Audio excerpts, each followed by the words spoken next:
I don't know where you're listening from. Maybe you're sitting beside a child who isn't yours, quietly wiping away invisible tears in the middle of the night. Or perhaps you've ever felt invisible in a world that takes your love for granted. It doesn't matter what time it is or where life has placed you. But today's story will touch your heart. I promise you that. This is the story of Clara Martinez, a woman whose love was never loud, who worked quietly in the shadows of a vast San Francisco mansion overlooking the Golden Gate Bridge. Her hands were weathered but gentle, patient but firm, carrying the scent of vanilla and lavender from the countless bedtime stories she whispered. You could find her in the early hours of Pacific Grove mornings, smoothing down crumpled blankets or humming old Mexican lullabies that her own grandmother once sang, melodies that seemed older than time itself. The echoes of her voice mingled with the soft breathing of sleeping children, blending warmth into the cold marble floors and expensive oil paintings that lined the Wolf estate. Each brushstroke on those canvases probably cost more than Clara made in 6 months, yet none of them captured what truly mattered. The gentle curve of a child's smile, the trust in sleepy eyes, the sacred quiet of a home filled with unconditional love.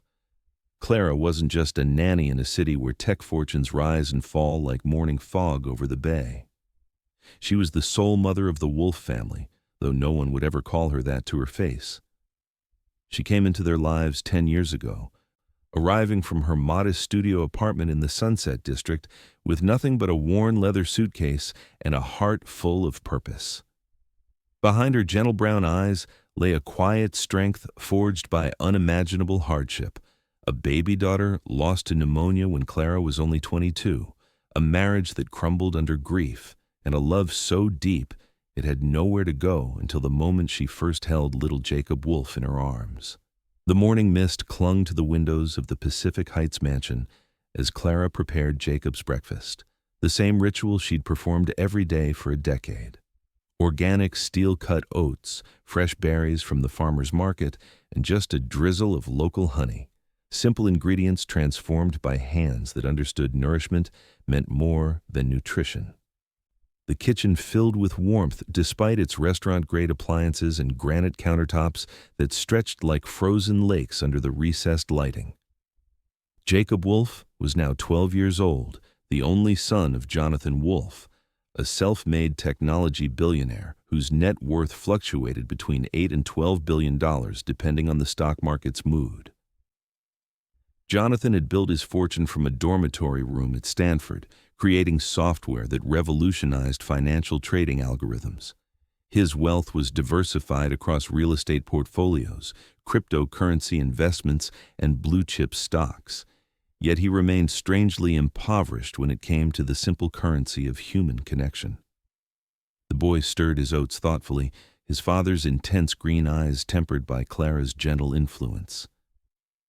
"Clara," he said softly, "Dad's flying to Singapore tonight. Will you help me with my history project about the gold rush?" His voice carried that particular longing children develop when they learn early that love and attention are scarce resources, even in houses where money flows like the Sacramento River.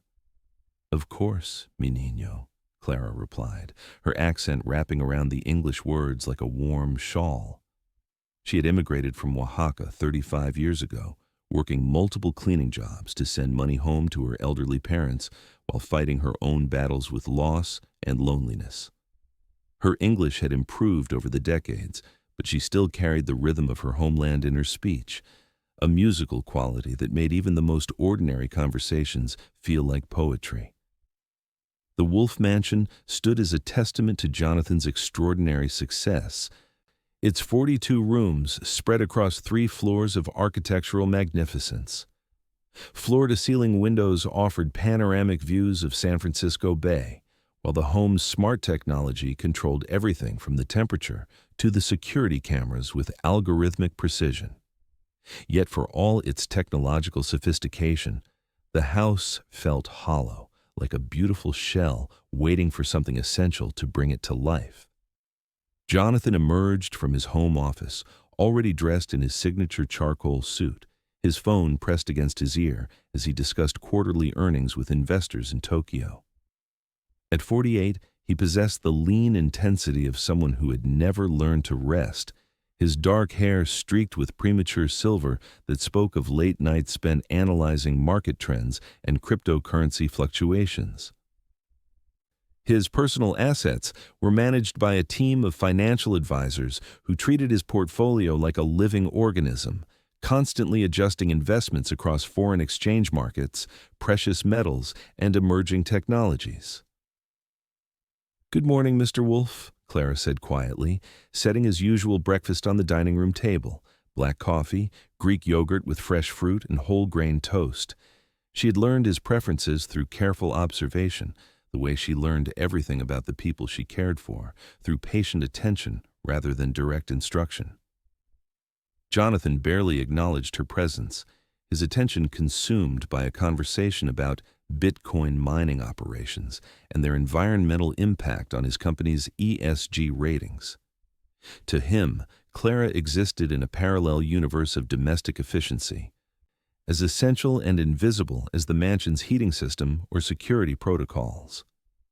She was a line item in his household budget, a necessary expense that allowed his real life to function smoothly. But Jacob saw her differently. Clara was the one who attended his school plays when Jonathan was traveling, who bandaged scraped knees and listened to his fears about thunderstorms. She knew that he loved stories about pirates, but was secretly afraid of the ocean, that he practiced violin when he was happy, and hid in his closet when he felt overwhelmed. She understood the complex geography of his young heart in ways that his father, for all his intellectual brilliance, never bothered to explore. The morning routine continued with choreographed precision. Clara packed Jacob's lunch, including a handwritten note tucked inside his lunchbox, a small tradition she'd maintained since his first day of kindergarten. These notes weren't sophisticated. Sometimes they were just drawings of smiling suns or simple messages like, "You are braver than you believe." But Jacob treasured them, keeping everyone in a shoebox under his bed like love letters from the universe. As Jonathan prepared to leave for the airport, his black Tesla already summoned by an app, he paused in the foyer. "Clara, I'll be back Friday evening. The usual arrangements apply." His voice was cordial but distant, the tone one might use with a reliable service provider. He never asked if she had family obligations, never wondered what she did during her rare free moments, never considered that she might have dreams and disappointments of her own. Clara nodded, her hands folded in front of her gray cardigan. "Yes, Mr. Wolf. Have a safe trip." She had learned long ago not to offer warmth where it wasn't welcome, not to mistake professional courtesy for genuine care. But sometimes, in quiet moments like these, she felt the invisible walls that separated her world from theirs, barriers built from assumptions about worth and belonging that money could never quite justify. After Jonathan's departure, the mansion seemed to exhale, its formal atmosphere softening into something more naturally human. Clara helped Jacob gather his school supplies, listening as he chattered about his friend Marcus and their plans to build a treehouse in the backyard. These were the moments she treasured most, when the boy's natural exuberance broke through the careful politeness he'd learned to wear like armor in his father's presence. The school run took them through the wealthy neighborhoods of Pacific Heights, past other mansions where other nannies cared for other children whose parents measured success in stock options and real estate appreciation rather than bedtime stories and scraped-knee comfort. Clara often wondered about these women, her invisible sisters who shared the strange privilege of loving children who would never truly belong to them. Dropping Jacob off at his private school, tuition costs that exceeded many families' annual income, Clara felt the familiar pang of watching him walk away. Each departure carried echoes of larger losses, reminders that all the children she loved were ultimately temporary residents in her heart. But she had learned to find peace in the rhythm of care itself, in the daily acts of nurturing that asked for nothing in return except the quiet satisfaction of love given freely. The afternoon stretched before her like an empty canvas. With Jacob at school and Jonathan traveling, Clara had rare hours to herself in the mansion's echoing spaces. She moved through the rooms with practiced efficiency, but her mind wandered to her own childhood in Oaxaca, where her mother had worked as a seamstress and her father repaired shoes in their tiny shop. They had been poor in the way that money measures poverty, but rich in ways that no financial advisor could quantify. She thought about Maria Elena, the daughter she'd lost so many years ago, imagining what kind of woman she might have become. These daydreams were both comfort and torment. Reminders of the path not taken, the motherhood interrupted by fate's cruel arithmetic. But caring for Jacob had healed something in her, proof that love could find new vessels even after the original had been shattered beyond repair. The late afternoon light filtered through the mansion's western windows, casting long shadows across the Persian rugs and Italian marble. Clara prepared Jacob's after-school snack, the simple ritual grounding her in the present moment. Soon she would hear his backpack hitting the floor, his voice calling her name, his excitement about the day's small adventures and minor triumphs. These sounds had become the soundtrack of her contentment, proof that even in the grandest houses, the most precious moments were often the most ordinary ones. As the sun began its descent toward the Pacific, painting the sky in shades of gold and coral, Clara Martinez stood in the kitchen of a mansion worth $37 million, cutting apple slices for a boy who would inherit more wealth than most small countries possessed. Yet, in that moment, surrounded by the quiet dignity of her daily service, she was exactly where she belonged, not because of money or status, but because love had found its way home, as it always does, in the most unexpected places. The years had taught Clara to find meaning in the margins, to build a life of purpose from the spaces between other people's stories. She was the supporting character in the Wolf family narrative, but in her own heart, she was the protagonist of a different kind of tale, one where worth wasn't measured in net worth, where success meant the trust of a child, where home was wherever love took root and grew despite impossible odds. And tomorrow, like every day for the past decade, she would wake before sunrise, prepare breakfast with careful attention, and tend to the invisible threads that held this family together, never knowing that everything she'd built was more fragile than she could imagine, more precious than anyone had bothered to tell her, and more essential than the people she served would realize until it was almost too late. The evening settled over San Francisco like a familiar blanket, the city lights beginning to twinkle across the bay. In bedrooms throughout Pacific Heights, nannies like Clara tucked other people's children into beds worth more than annual salaries, whispered goodnight to little voices that would carry their love into dreams, and retreated to their own modest spaces to rest hearts that had learned to love without expecting love in return. But sometimes, in houses like the Wolf Mansion, children lay awake listening for particular footsteps, particular voices, particular kinds of comfort that no amount of money could purchase. Sometimes the help became something more essential than help, something closer to family than many families ever managed to achieve. Sometimes the invisible became indispensable, though it would take crisis to make such truths visible to eyes trained to look past what mattered most. 3 years had passed since that quiet evening, and Clara's presence in the Wolf Mansion had become as natural as the morning fog rolling in from the Pacific. Jacob was now 15, his child's voice deepening into something that reminded Clara painfully of her own father, though he had been gone for nearly 2 decades. The boy had grown tall and thoughtful, inheriting his father's intelligence, but tempering it with a gentleness that could only have come from years of Clara's patient nurturing.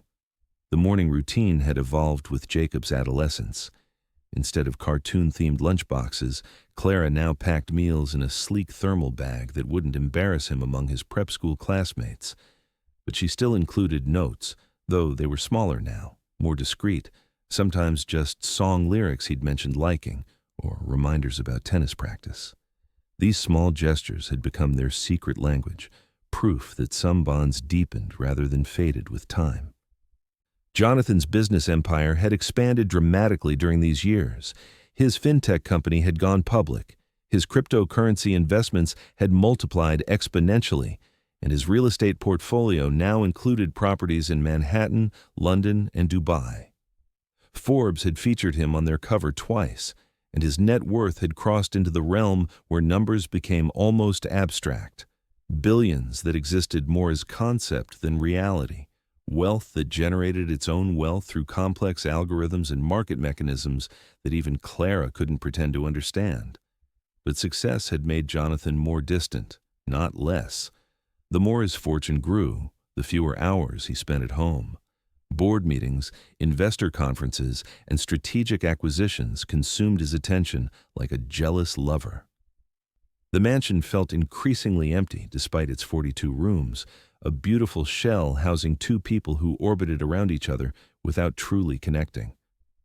Clara filled the vacuum with her quiet presence, becoming Jacob's emotional compass during the turbulent waters of adolescence. When he struggled with algebra, she sat beside him at the kitchen table, her patient encouragement more valuable than any expensive tutor.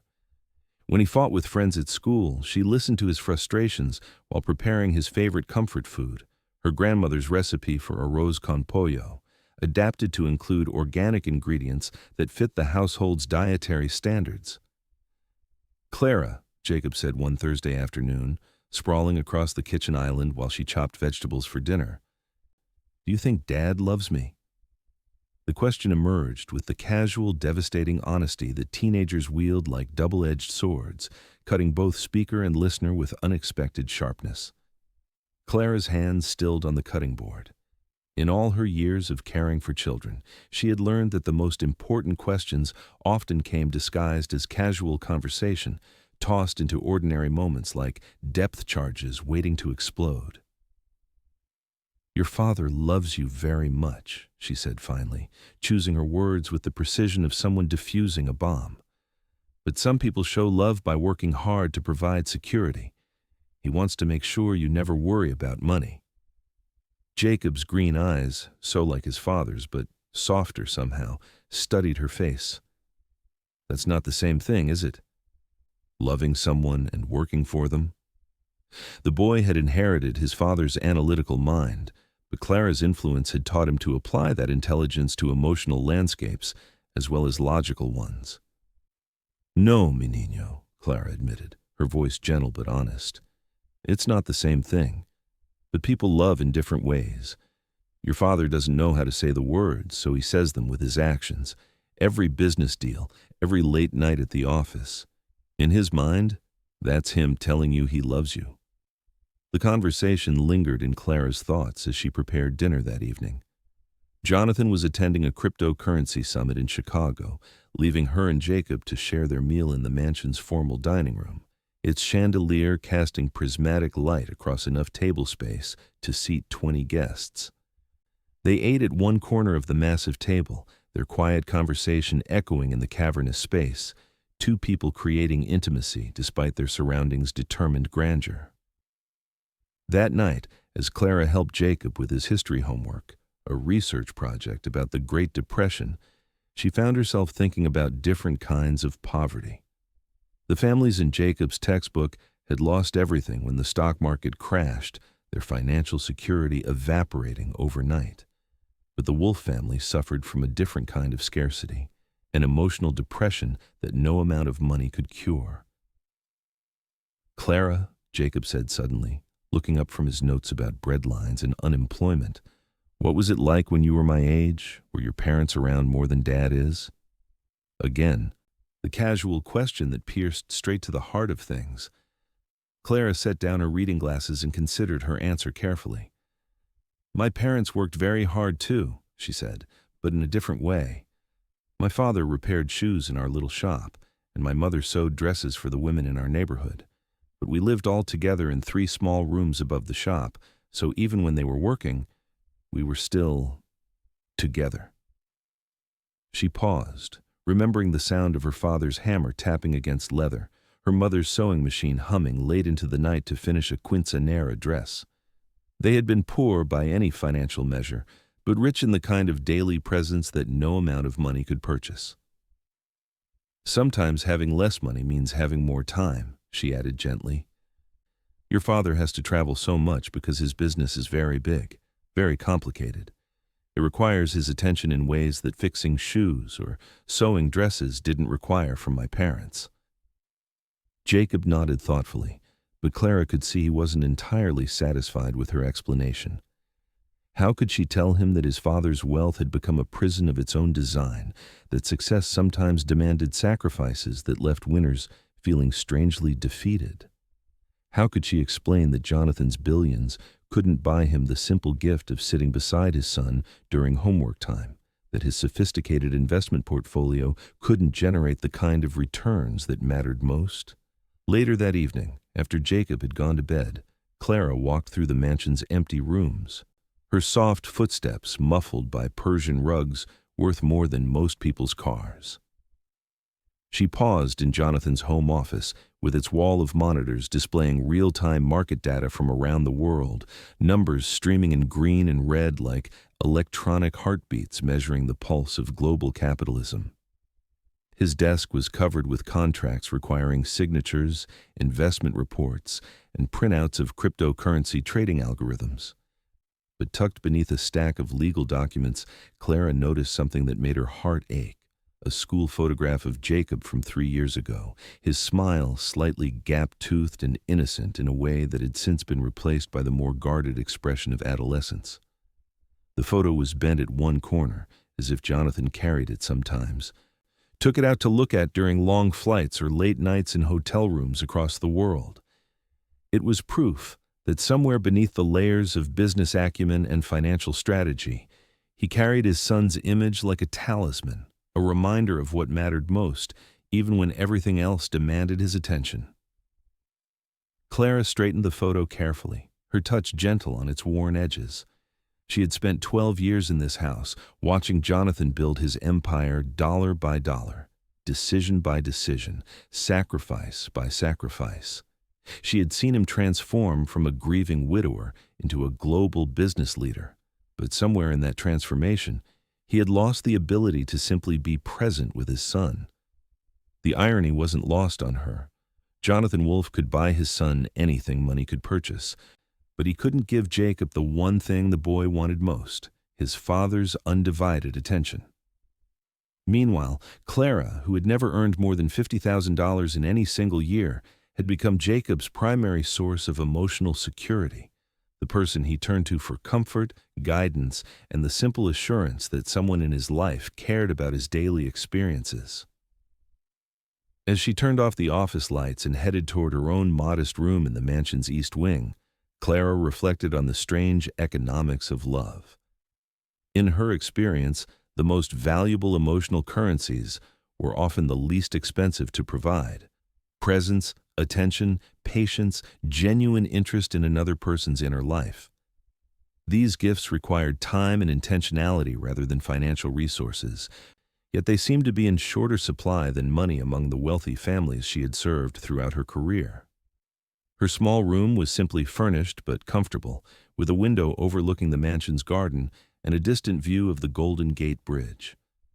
Clara had personalized the space with photographs of her family in Mexico, a small altar with candles for her parents and daughter, and books in both Spanish and English that she read before sleep. It was a sanctuary within the sanctuary, a place where she could be herself rather than the professional caregiver the Wolfe family required. Before bed, she always said prayers for the people in her care, including Jonathan, in her requests for divine guidance and peace. She prayed that he would find his way back to his son before it was too late, that his success wouldn't ultimately cost him the relationships that gave success its meaning. She had watched Jacob grow from a curious child into a thoughtful teenager, but she had also watched Jonathan grow more distant with each passing year, as if his expanding responsibilities required him to contract his emotional availability in inverse proportion.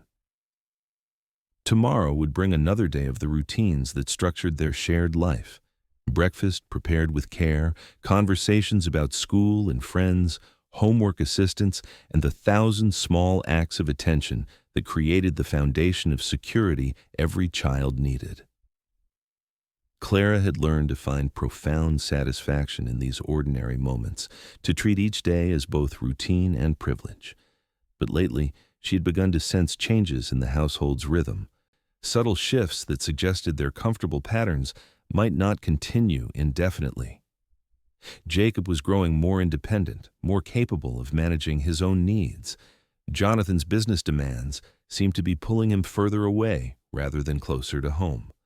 And Clara herself, now 58 years old, sometimes wondered how much longer she could continue in her role, how many more years she had to give before age or circumstance forced her to step back from the work that had become her life's primary purpose. These thoughts accompanied her into sleep, mixing with dreams of the family she had lost and the family she had found, the complicated love that had shaped her existence for more than a decade. In the morning, she would wake as she always did before sunrise, preparing to tend the invisible threads that held the Wolf household together, never imagining that those threads were more fragile than she knew, more essential than anyone acknowledged, and more threatened than she could possibly anticipate. The seasons turned as they always did in San Francisco, fog giving way to sun, giving way to fog again, but the rhythm of Clara's life with the Wolves remained steady and predictable. Jacob was now 17, tall and lean like his father, but with an emotional accessibility that could only have come from years of Clara's nurturing influence.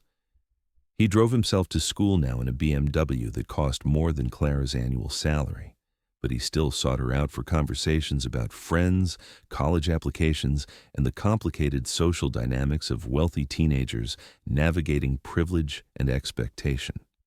Jonathan's business empire had reached staggering heights during these years. His company had acquired 3 smaller fintech firms. His cryptocurrency investments had generated returns that financial magazines called legendary. And his real estate holdings now included a private island in the Caribbean where he hosted investor retreats. His personal net worth had crossed the $15 billion threshold, placing him among the 100 wealthiest individuals in America. Yet, for all his success, he remained emotionally impoverished in ways that broke Clara's heart. The distance between father and son had grown more pronounced as Jacob approached college age. Their conversations, when they occurred at all, focused on practical matters, grades, standardized test scores, university applications, and financial planning for a future that Jonathan assumed would follow his own trajectory of relentless achievement. Neither seemed to know how to bridge the gap between Jonathan's expectations and Jacob's emerging sense of his own identity and desires. Clara watched this dynamic with the particular pain that comes from loving 2 people who couldn't find their way to loving each other properly.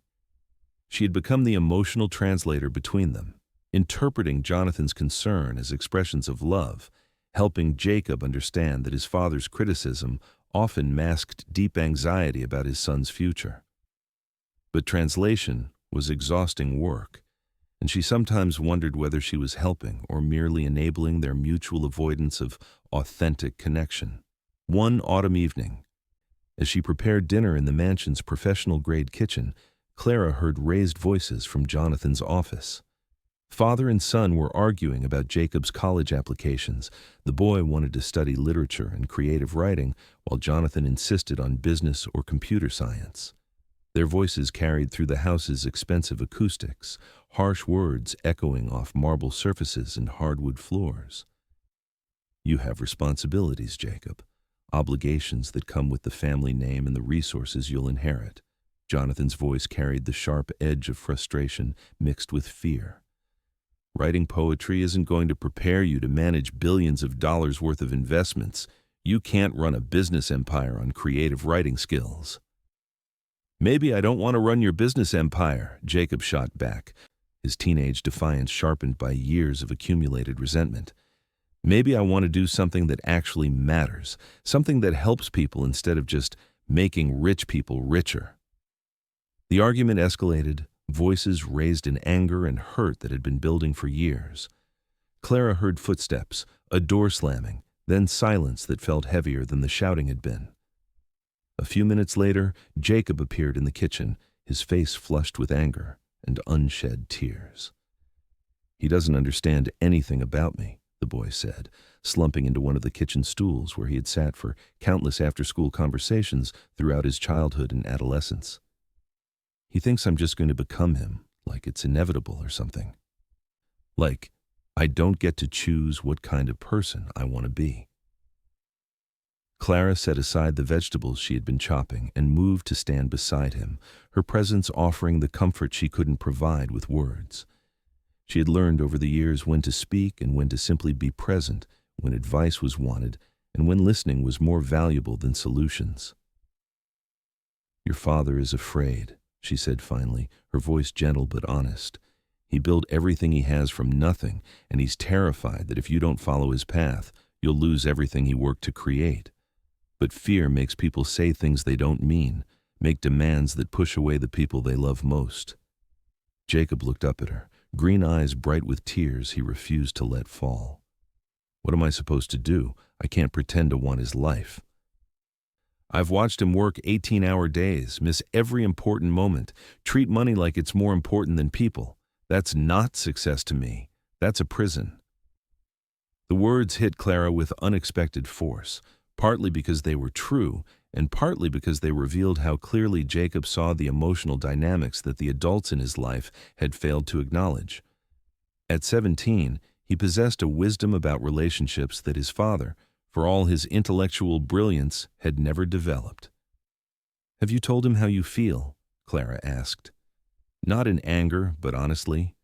Sometimes people need to hear simple truths before they can understand complicated ones. Jacob shook his head. "He doesn't listen to me, not really. He's always thinking about the next meeting, the next deal, the next crisis that needs his attention. I'm just another item on his to-do list. Secure Jacob's future. Check." The pain in his voice broke Clara's heart, but it also clarified something she had been sensing for months. The family was approaching a crisis point, a moment when years of emotional distance would either be bridged or become permanent. Jacob would leave for college soon, and if nothing changed, he and Jonathan might never find their way back to each other. That night, after Jacob had retreated to his room to work on college essay drafts, Clara knocked softly on Jonathan's office door. She found him at his desk, staring at financial reports without really seeing them, his usual mask of competence cracked by the evening's confrontation with his son. "Mr. Wolfe," she said carefully, "may I speak with you for a moment?" Jonathan looked up, his expression weary in a way that had nothing to do with work fatigue. "Clara, I'm sorry you had to hear that argument. Jacob is going through a difficult phase, testing boundaries. He'll understand eventually that I'm trying to protect his interests." Clara stepped further into the office, choosing her words with the precision of someone walking across thin ice. "He's not testing boundaries," she said gently. "He's trying to become himself. There's a difference." Jonathan's eyebrows rose slightly. In 12 years of employment, Clara had never directly contradicted him or offered unsolicited advice about parenting. But watching Jacob's pain, watching Jonathan's blindness to his son's emotional needs, she felt compelled to risk her professional relationship for the sake of their personal ones. "Jacob is a good boy," she continued, her voice steady despite her racing heart. "He's kind, intelligent, thoughtful, everything you could want in a son. But he's not you. He doesn't dream about stock portfolios and market analysis. He dreams about stories, about understanding people, about using words to make sense of the world. That's not wrong. It's just different." Jonathan leaned back in his chair, studying Clara's face, as if seeing her clearly for the first time. "He's 17 years old," he said finally. "He doesn't understand the responsibilities he'll inherit, the weight of managing this much wealth. If he studies literature, how will he learn to protect and grow the family assets? How will he understand the complexities of global finance and investment strategy?" "Maybe," Clara said carefully, "he's not supposed to carry that weight. Maybe your greatest gift to him wouldn't be your business empire, but the freedom to build his own kind of success. Maybe the best inheritance you could leave him would be a relationship where he feels loved for who he is, not what you need him to become." The office fell silent except for the quiet hum of electronic equipment and the distant sound of San Francisco traffic. Jonathan sat motionless, as if Clara's words had frozen him in place, forced him to confront possibilities he had never considered. When he finally spoke, his voice was quiet, almost vulnerable. His mother understood him better than I do, he admitted. She would have known what to say, how to bridge this gap between us. I built this fortune to give him security, opportunity, freedom from financial worry. But somewhere along the way, I forgot to consider what he actually wanted from life. Clara felt a pain in her chest, recognition of the grief that had driven Jonathan into work as escape, success as substitute for the emotional connections that felt too risky after losing his wife. "It's not too late," she said softly. "Jacob still needs his father, not your money or your business advice, just your attention, your genuine interest in who he's becoming." Jonathan nodded slowly, as if accepting a diagnosis he had been avoiding. "I don't know how to talk to him about anything except practical matters. When I try to connect with him emotionally, I feel inadequate, like I'm speaking a foreign language." "Start small," Clara suggested. "Ask him about his writing. Let him read you something he's working on. Show him that his interests matter to you, even if you don't understand them completely. Love doesn't require fluency, just willingness to learn." As Clara left the office that night, she felt the weight of having crossed an invisible line in their household's carefully maintained boundaries. She had risked her job security to speak truths that needed saying, to advocate for both father and son in ways that exceeded her official responsibilities. But she had also planted seeds that might grow into the kind of understanding that could heal years of accumulated distance and misunderstanding. The next morning dawned gray and foggy, typical San Francisco weather that seemed to reflect the household's uncertain emotional climate. Clara prepared breakfast as always, but she sensed changes in the air, subtle shifts that suggested her conversation with Jonathan might have consequences she couldn't predict. As she set the table, she wondered whether she had helped or hurt the family she had devoted 12 years of her life to serving, whether her words would build bridges or create walls she hadn't anticipated. But love, she had learned, sometimes required risks that practical wisdom would advise against. Sometimes the people we care about most need us to speak uncomfortable truths, to risk our own security for the sake of their emotional well-being, to love them enough to jeopardize our place in their lives if that's what authentic care demanded.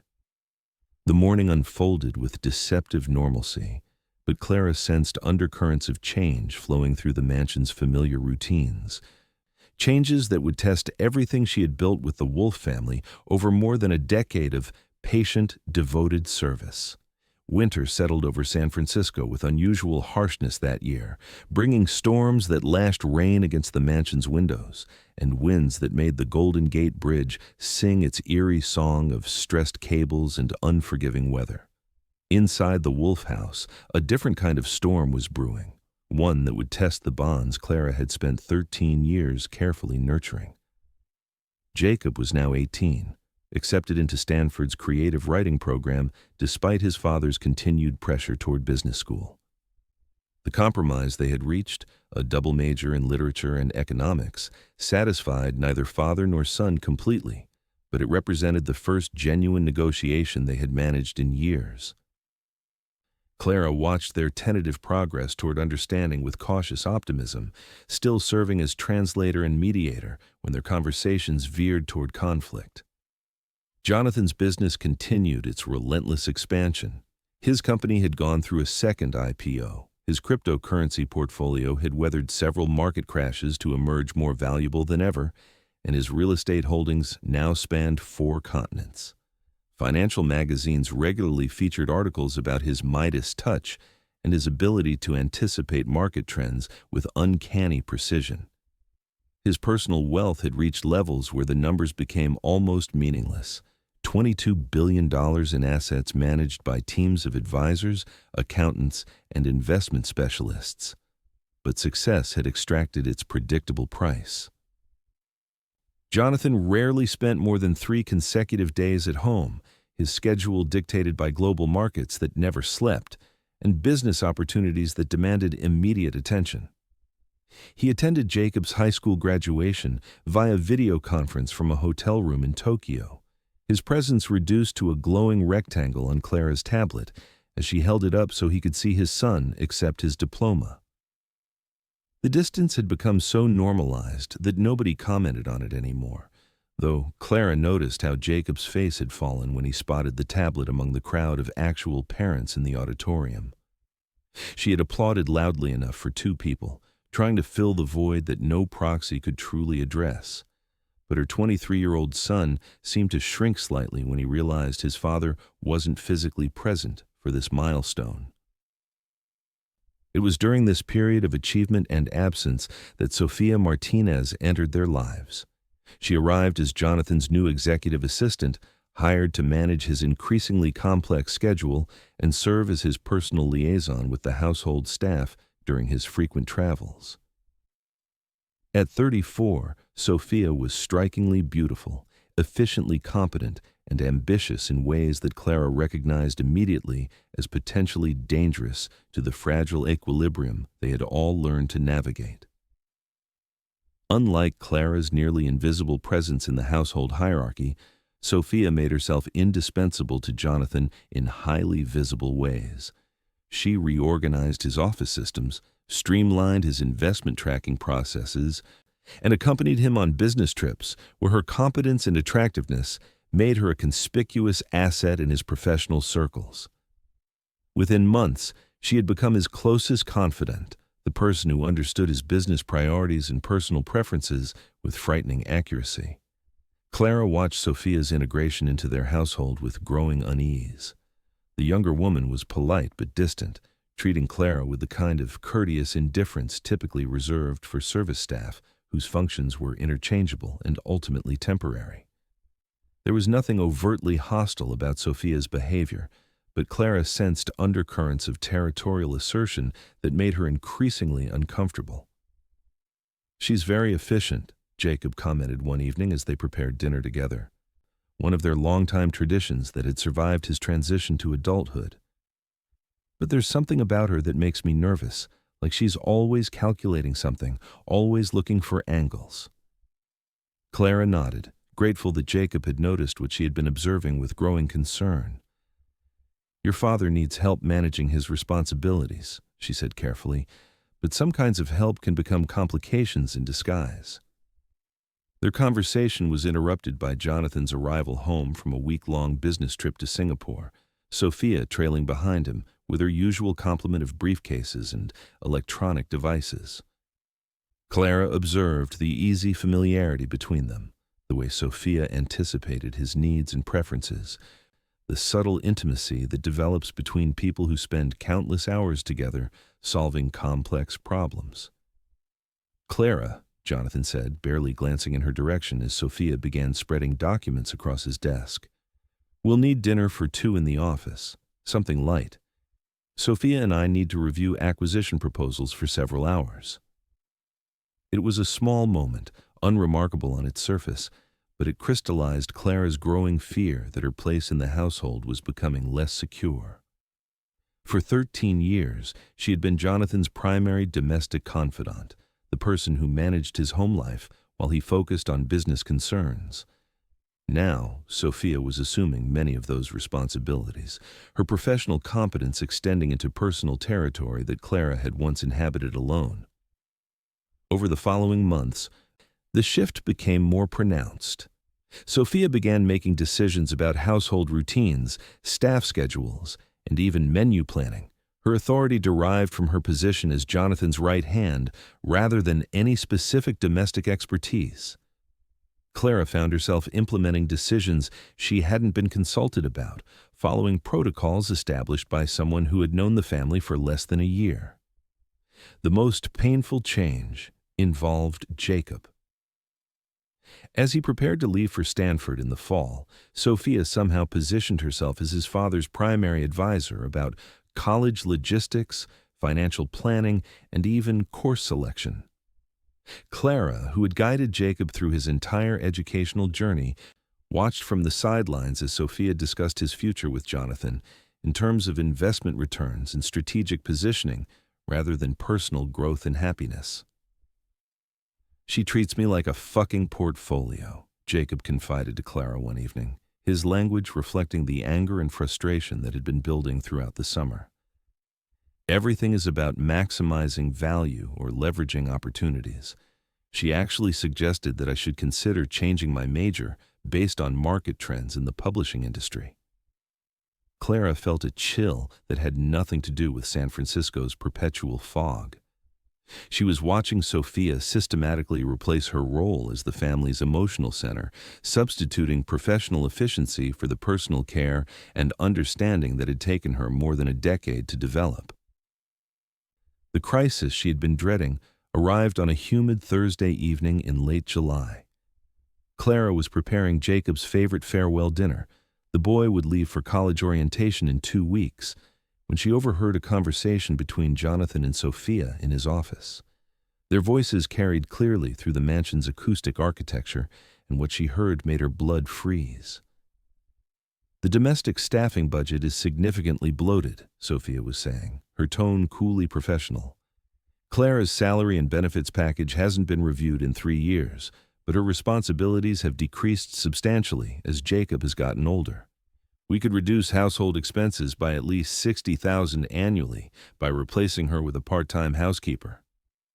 Jonathan's response was muffled, but Clara caught enough words to understand that he was considering the suggestion seriously. Cost efficiency, streamlined operations, redundant positions. The vocabulary of business applied to her life, reducing 13 years of devoted service to line items in a budget spreadsheet. Clara stood motionless in the kitchen, her hands trembling as the implications crashed over her like cold waves. Sophia wasn't just assuming her responsibilities. She was engineering her elimination, presenting Clara's dismissal as a rational business decision rather than an act of betrayal against someone who had held the family together through every crisis and transition. The conversation continued, but Clara couldn't bear to listen. She walked outside into the garden where she had played countless games with young Jacob, where she had taught him to appreciate plants and flowers, where they had shared quiet conversations about school troubles and adolescent anxieties. Now, at 59 years old, she faced the prospect of starting over elsewhere, of losing not just her job but her emotional connection to the boy she had raised and the man she had served with unwavering loyalty. That night, Clara lay awake, staring at the ceiling of her small room, reviewing 13 years of memories and trying to process the possibility that they might all be reduced to a cost-cutting measure justified by corporate logic. She thought about Maria Elena, the daughter she had lost, and how caring for Jacob had allowed her to channel her maternal love into something meaningful and healing. The prospect of losing that connection felt like another death, another amputation of the heart that she wasn't sure she could survive. But even in her pain and fear, Clara's thoughts turned toward Jacob and Jonathan rather than herself. The boy would leave for college soon, launched into adulthood, but still needing the emotional anchor she had provided throughout his childhood and adolescence. Jonathan would continue his relentless pursuit of business success, but without the stabilizing presence that had kept his household functional and his son connected to something deeper than material achievement. Sophia represented efficiency, but Clara embodied something that no amount of professional competence could replace: the patient, unconditional love that had transformed a house into a home, that had taught a grieving father how to find his way back to his son, that had shown a wealthy boy the difference between having everything and knowing what mattered most. As dawn approached, Clara made a decision that surprised her with its clarity and strength. She would not leave quietly if Jonathan chose to dismiss her. She would fight for her place in their lives, not out of selfishness or financial need, but because some relationships transcended employment, some bonds were too important to surrender without a struggle, and some forms of love were worth defending even when the world insisted on measuring everything by its market value. The war for the Wolf family's soul was about to begin, and Clara Martinez, the humble woman from Oaxaca who had learned to love beyond her losses, was prepared to wage it with every weapon her 13 years of service had given her. The confrontation Clara had been dreading arrived on a sweltering August morning, 2 weeks before Jacob was scheduled to leave for Stanford. She had spent restless hours preparing for this moment, rehearsing words that might preserve her place in a family that had become her entire world. But nothing could have prepared her for the clinical coldness with which her dismissal was delivered. Jonathan called her into his office at 9 a.m. sharp. Sophia seated beside his desk with a folder containing what Clara assumed were termination papers. The younger woman's expression was professionally neutral, but Clara detected a hint of satisfaction in her eyes, the quiet triumph of someone who had successfully eliminated competition. "Clara, please sit down," Jonathan began, his voice carrying the impersonal tone he used for business meetings. "We need to discuss some changes to the household arrangements." Clara remained standing, her spine straight despite the trembling in her legs. 13 years of service had taught her to read Jonathan's moods and intentions, and she recognized the careful distance he created when delivering unwelcome news. This was not a conversation. It was a verdict. "As Jacob transitions to college, our domestic needs are evolving," he continued, avoiding her eyes as he spoke. "Sophia has conducted a comprehensive review of our staffing requirements, and we've determined that a full-time residential position is no longer necessary." The words hit Clara like physical blows, each phrase designed to obscure the human cost behind bureaucratic language. She had become a staffing requirement rather than the woman who had raised his son, comforted his nightmares, and held his household together through every crisis and celebration of the past decade. "We're prepared to offer a generous severance package," Sophia interjected, her tone suggesting magnanimous employer providing unnecessary charity. 6 months' salary, continuation of health benefits through the end of the year, and excellent references for future positions. It's quite fair considering the circumstances." Clara found her voice, though it sounded strange and distant to her own ears. "What circumstances would those be?" she asked quietly. Jonathan shifted uncomfortably, finally meeting her gaze. "Jacob doesn't need a nanny anymore, Clara. He's an adult heading to college. The house will be empty most of the time with my travel schedule. It simply doesn't make fiscal sense to maintain your position when the services you provide are no longer required." The phrase, "services you provide," cut deepest of all. Clara thought of countless moments that transcended service. Lying awake with feverish Jacob when he had pneumonia at age 8, teaching him to drive in the mansion's circular driveway, helping him process his grief over his mother's death during those difficult early years. Were these merely services, transactions that could be evaluated and discarded based on cost-benefit analysis? "I see," Clara said finally. "And Jacob? Does he know about this decision?" Sophia answered before Jonathan could speak. "We felt it would be easier for everyone if we handled this matter privately. Jacob has enough stress with college preparation without getting involved in staffing decisions." Clara felt something break inside her chest, a sound like glass shattering in a place where hope had lived. They were erasing her from Jacob's life without giving him a chance to object, eliminating 13 years of shared history as if it were nothing more than an outdated contract requiring cancellation. "When?" she asked. "End of the month," Jonathan replied. "That gives you 2 weeks to make arrangements. As I mentioned, the severance package is generous, and I'm happy to provide references highlighting your dedication and competence." Dedication and competence. Clara almost laughed at the inadequacy of those words to describe what she had given this family. She had offered her heart, her time, her maternal love to people who apparently viewed it all as professional services that could be terminated when no longer cost-effective. "I understand," she said, though understanding and acceptance were entirely different things. "I'll begin packing my belongings." As she turned to leave, Jonathan called after her.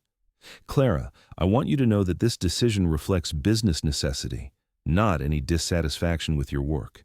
You've been valuable to our family." Valuable. Past tense.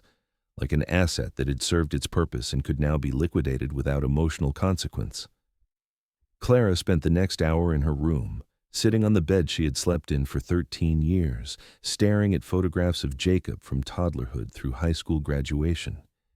Each image told a story of shared experiences, quiet moments of connection, love given and received in the spaces between official duties.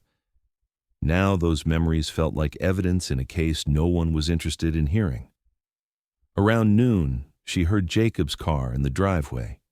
He had spent the morning with friends, probably one of his last casual gatherings before college separated them across different states and life stages. Clara listened to his footsteps as he entered the house, calling her name with the casual affection that had characterized their relationship since he was old enough to speak. "Clara, you home? I brought you something from that bakery downtown, those lemon cookies you like." She found him in the kitchen, setting a small white box on the counter with the eager expression of someone bringing a gift to a person he loved. At 18, Jacob had grown tall and handsome, but his smile still carried traces of the little boy who had once followed her around the mansion, chattering about dinosaurs and demanding her attention for every small discovery. "Thank you, mijo," she said, using the Spanish endearment that had been their private language since his childhood. "That's very thoughtful." Jacob studied her face with the perception that came from years of emotional intimacy. "Are you okay?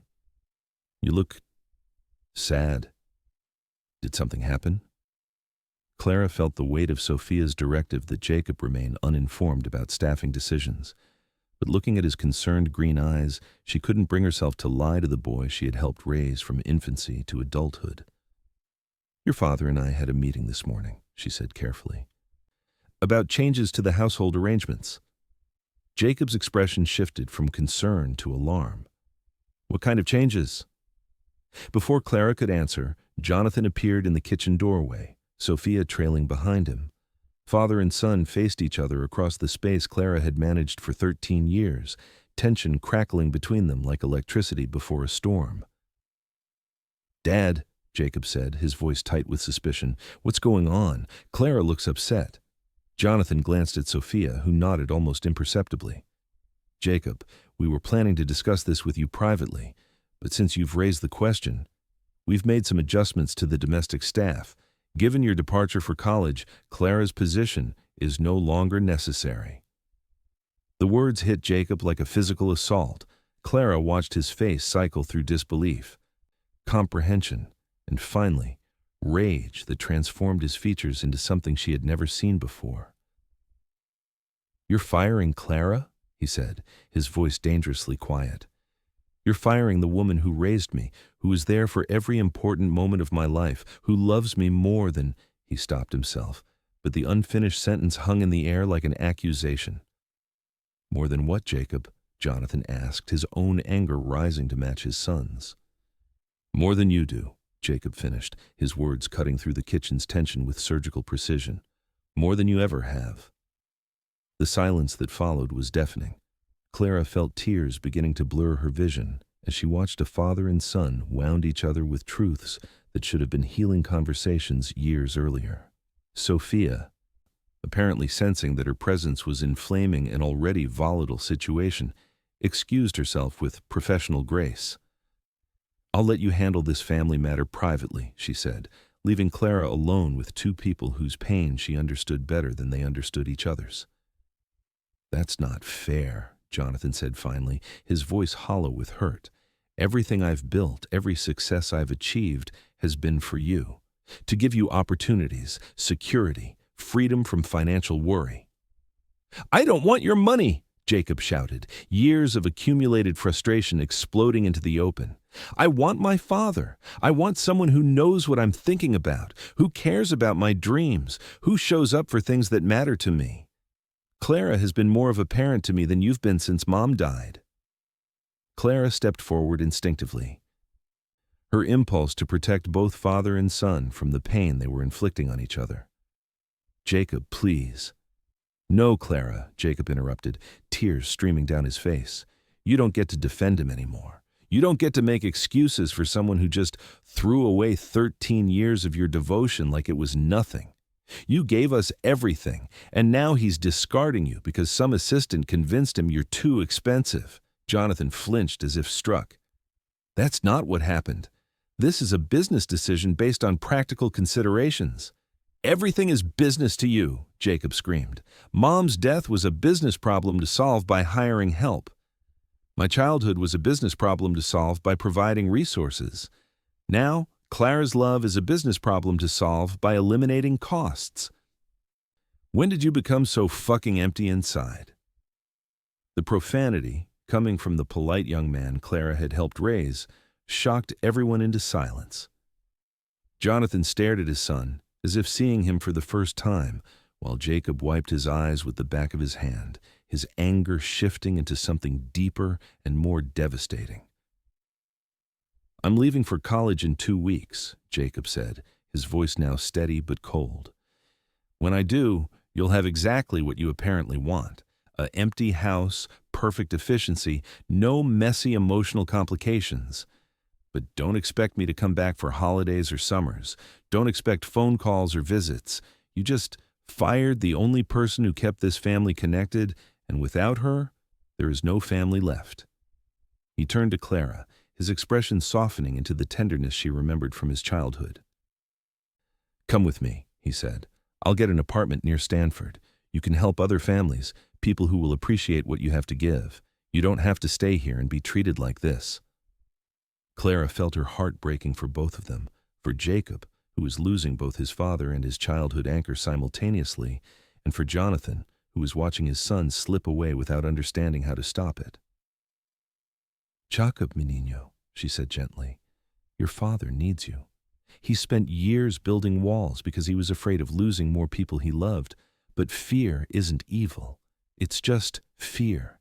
He needs someone to teach him how to be family again. Jacob shook his head, his young face hard with decision. I can't do that anymore, Clara. I've tried for years to get his attention, his genuine care, his presence. I'm done trying.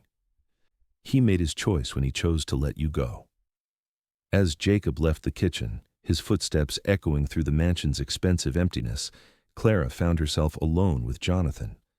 The man who controlled billions of dollars in assets looked suddenly small and lost, as if his son's words had revealed the poverty that lived beneath all his financial success.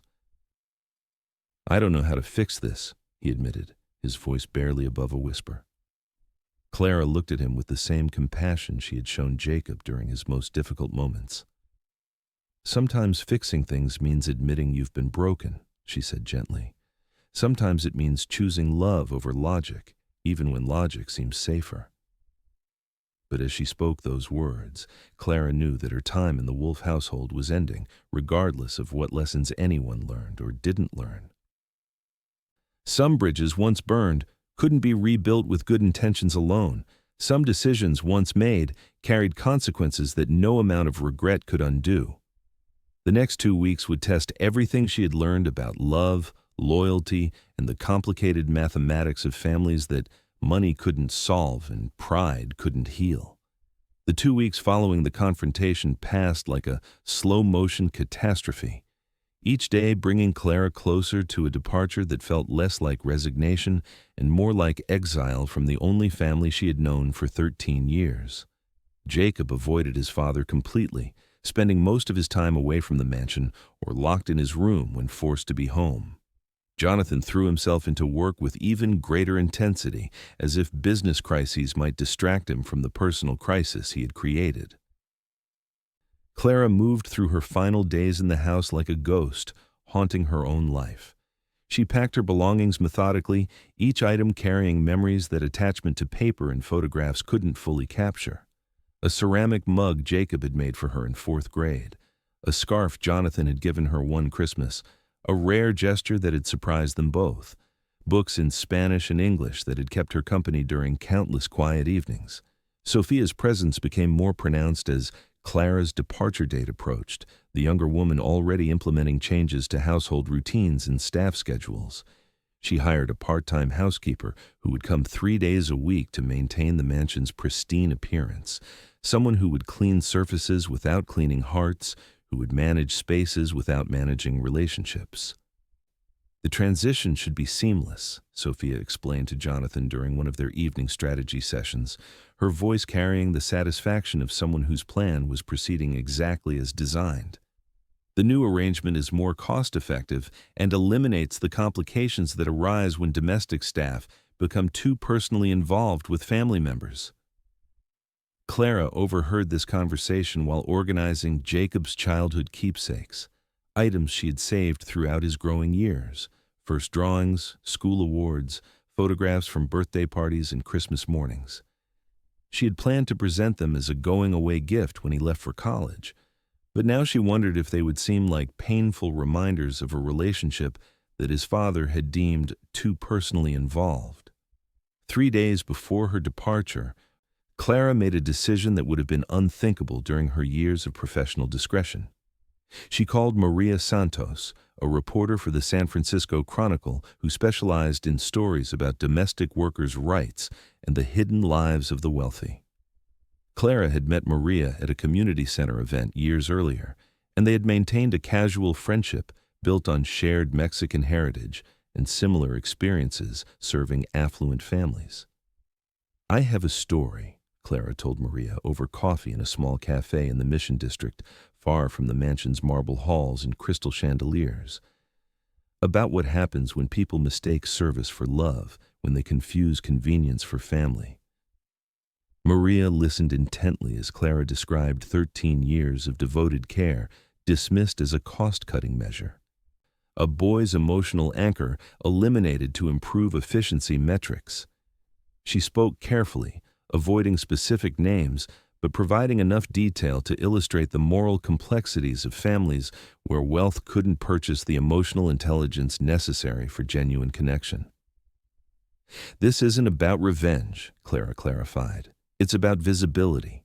There are thousands of women like me who love other people's children, who build families from intention rather than biology, who deserve recognition for what we give and protection from arbitrary dismissal." The article appeared online 2 days before Clara's departure, titled "The Invisible Mothers: When Love Becomes a Line Item." Maria had written it with sensitivity and power, focusing on systemic issues rather than personal details, but anyone familiar with the Wolf family would recognize the story's origins. The piece generated immediate attention on social media, where domestic workers and their advocates shared their own stories of devotion dismissed, loyalty unrewarded, and emotional connections severed by employers who viewed household staff as interchangeable resources rather than irreplaceable people. Jonathan discovered the article that evening, recognizing his family's situation despite Maria's careful anonymization. He found Clara in her room, surrounded by packed boxes and the detritus of a life being dismantled. "Did you really think this was necessary?" he asked, holding his phone with the article displayed on its screen. Clara looked up from folding her clothes, her expression calm but resolute. "I thought someone should speak for all the women who love in silence, who give their hearts to families who forget we have hearts to give." "You've made our private business public," Jonathan said, anger and hurt competing in his voice. "You've painted me as some kind of villain for making practical decisions about household management." Clara stood slowly, her 59-year-old body carrying the accumulated weight of decades spent caring for others. "The article doesn't mention your name or Jacob's name or any identifying details, but if you recognize yourself in it, perhaps that should tell you something about the decisions you've made." Jonathan stared at her, this woman he had employed for 13 years but apparently never truly known. "I provided you with steady employment, fair wages, health benefits, and job security. How is that villainous?" "You provided me with a job," Clara replied quietly, "but Jacob and I provided each other with family. There's a difference between those things, and there's also a difference in their value." The conversation ended in stalemate, neither able to bridge the gap between their fundamentally different understandings of what had transpired over 13 years of shared history. Clara's final morning in the Wolf Mansion dawned gray and foggy, San Francisco weather that seemed to reflect the mood of everyone involved in her departure. Jacob had returned from a farewell party with friends, his face puffy from crying or drinking or both.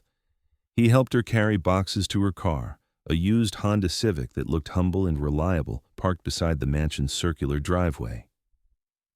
"I still think you should come to Stanford," he said as they loaded the last of her belongings. "There are families there who would appreciate what you have to give." Clara hugged him tightly, breathing in the scent that had been familiar since he was an infant, now mixed with adolescent cologne and the lingering sadness of transitions that shouldn't have been necessary. "You're going to be wonderful," she whispered. "Remember everything I taught you about kindness, and teach those lessons to your own children someday. That's how love travels through time, from one generation to the next, carried by people who refuse to let it die."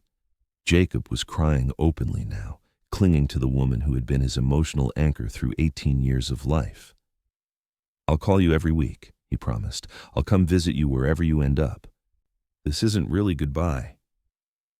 But Clara's heart knew better. Sometimes goodbye came disguised as temporary separation, and sometimes the threads connecting people stretched until they snapped rather than brought anyone closer together. Jonathan appeared in the doorway as they shared their final embrace, his expression unreadable behind the professional mask he had learned to wear in all situations requiring emotional navigation. He didn't approach or speak, but Clara could feel his presence like a shadow at the edge of her peripheral vision. "Take care of your father," she whispered to Jacob, loud enough for Jonathan to hear. "He's forgotten how to take care of himself." As Clara drove away from the mansion for the last time, she watched it recede in her rearview mirror until it disappeared behind the hills of Pacific Heights. 13 years of her life reduced to memories and a car full of boxes. 13 years of love transformed into a cautionary tale about the fragility of relationships built across lines of class and employment. But even in her grief and uncertainty about the future, Clara carried something that couldn't be packed in boxes or eliminated by cost-cutting measures. She carried the knowledge that love given freely creates lasting change, that the echo of a caregiver's devotion continues reverberating long after the caregiver herself has been dismissed. Jacob would carry her influence into adulthood, into his own relationships, into the way he treated people who worked for him or depended on his kindness. And Jonathan, despite his current blindness, would eventually face the empty rooms and silent halls of his mansion and understand what he had lost when he chose efficiency over humanity, when he allowed fear of vulnerability to overcome the simple courage required for authentic family connection. Love leaves roots, Clara had learned, even in soil that seems too rocky to sustain growth. Sometimes those roots take years to produce visible fruit, but patience was a virtue she had cultivated through decades of tending other people's happiness. She could wait for the harvest, even if it came too late to nourish her own heart. The drive toward an uncertain future felt less like ending and more like intermission, a pause in a story that hadn't finished being told, a rest between movements in a symphony that would eventually require all its players to return to the stage for its final, redemptive crescendo. Clara's new life began in a studio apartment in the Richmond district, a modest space that felt both liberating and lonely after 13 years in a mansion designed for entertaining dozens of guests. She had chosen the neighborhood deliberately, far enough from Pacific Heights to avoid painful memories, but still within San Francisco's boundaries, because leaving the city entirely felt like abandoning hope for reconciliation that her heart couldn't quite relinquish. The apartment was barely larger than her former room at the Wolf's, but it belonged entirely to her for the first time in decades. She arranged her photographs carefully on the small table that served as both desk and dining space, creating a shrine to memories that proved her years of love hadn't been imaginary, even if they had been dismissed as insignificant. Jacob called 3 times during her first week in the new place, his voice tight with worry about her living situation and financial prospects. She assured him that her savings and severance package provided adequate security for several months, time enough to find new employment or perhaps explore possibilities she had never considered during her years of total dedication to his family. "I could send you money," Jacob offered during one of their conversations. "I have access to a trust fund now that I'm 18. Dad set it up years ago for college expenses, but I could—" "No, mijo," Clara interrupted gently. "Your father's money should be used for your education, for your future." "I don't need charity from the family that decided I was too expensive to keep." But Jacob's calls became less frequent as his college orientation approached, the natural rhythm of young adulthood pulling him toward new experiences and relationships that didn't require maintenance of painful connections to his interrupted childhood. Clara understood this progression intellectually, but emotionally, she felt each missed call like evidence of her increasing irrelevance in his life. Jonathan never called. Clara hadn't expected him to, but some part of her heart had hoped he might experience enough regret or curiosity to check on her welfare during the transition period. His silence felt consistent with 13 years of emotional distance, but it still carried sting of final rejection. Confirmation that she had been exactly what his business decision had declared her to be, a service provider whose contract had been terminated. Finding new employment proved more challenging than Clara had anticipated. At 59, she discovered that many families preferred younger nannies who could physically keep up with active children, who brought energy and stamina that her decades of experience couldn't quite compensate for. The few interviews she secured often ended with polite rejections that felt like gentle ageism disguised as preference for better cultural fit. After 6 weeks of unsuccessful job searches, Clara began exploring alternatives she had never considered during her years of employment security. The community center, where she had volunteered occasionally, was expanding its literacy program and needed bilingual tutors to work with immigrant children struggling to balance their family's native language with English academic requirements. "You have exactly the background we're looking for," explained Carmen Rodriguez, the program director, during Clara's interview. "Experience with children, patience with learning differences, and personal understanding of the challenges families face when navigating multiple cultural identities." The position paid significantly less than her previous salary, barely enough to cover rent and basic expenses, but it offered something that had been missing from her work with wealthy families: explicit appreciation for her efforts, recognition that her contributions mattered beyond their convenience value. Clara's first student was Miguel Torres, an 8-year-old boy whose family had immigrated from Honduras 6 months earlier. His parents worked multiple jobs to afford their tiny apartment in the Mission District, leaving Miguel to navigate homework and social pressures largely on his own. He reminded Clara painfully of Jacob at that age, bright, curious, but carrying worry that seemed too heavy for small shoulders. "My teacher says I'm slow," Miguel confided during their second tutoring session, his English marked by the accent that Clara recognized from her own linguistic journey decades earlier. "But I'm not slow in Spanish. In Spanish, I know everything." Clara felt her heart crack open with recognition and purpose. "You're not slow," she assured him. "You're bilingual, which means your brain works twice as hard as everyone else's." "That's not slow. That's extraordinary." Working with Miguel and the 6 other children eventually assigned to her care, Clara rediscovered the joy that had drawn her to childcare originally, the satisfaction of watching young minds grow confident, the privilege of being trusted with fears and dreams, the daily miracle of helping another person discover their own capabilities. The children's families treated her with respect and gratitude that felt revolutionary after years of being taken for granted by employers who viewed her as hired help.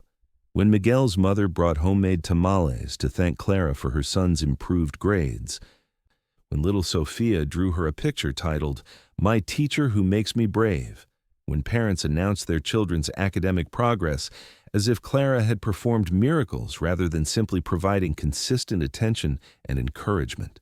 These moments reminded her that love and appreciation weren't rare commodities, just misplaced ones. 3 months into her new life, Clara received a call that changed everything she thought she understood about her dismissal from the Wolf household. "Ms. Martinez, this is David Kim, an investigator with the California Department of Labor Standards Enforcement. We've received a complaint regarding irregular financial activities at Wolf Industries, and your name appears in some documentation we're reviewing. Could you meet with us to discuss your former employment?" Clara's initial reaction was confusion mixed with anxiety. She had never been involved with Jonathan's business operations, never had access to financial information beyond her own paycheck and household expense accounts. But as David Kim explained the scope of their investigation during their meeting at a downtown office building, she began understanding why her name might surface in business records. "We have evidence that someone with access to Mr. Wolf's personal accounts has been embezzling money through a series of fraudulent transactions," David explained. "The amounts are substantial, over $2 million diverted through cryptocurrency transfers and offshore accounts over the past 18 months. Clara felt sick as the implications became clear. "You think I stole money from Mr. Wolf?"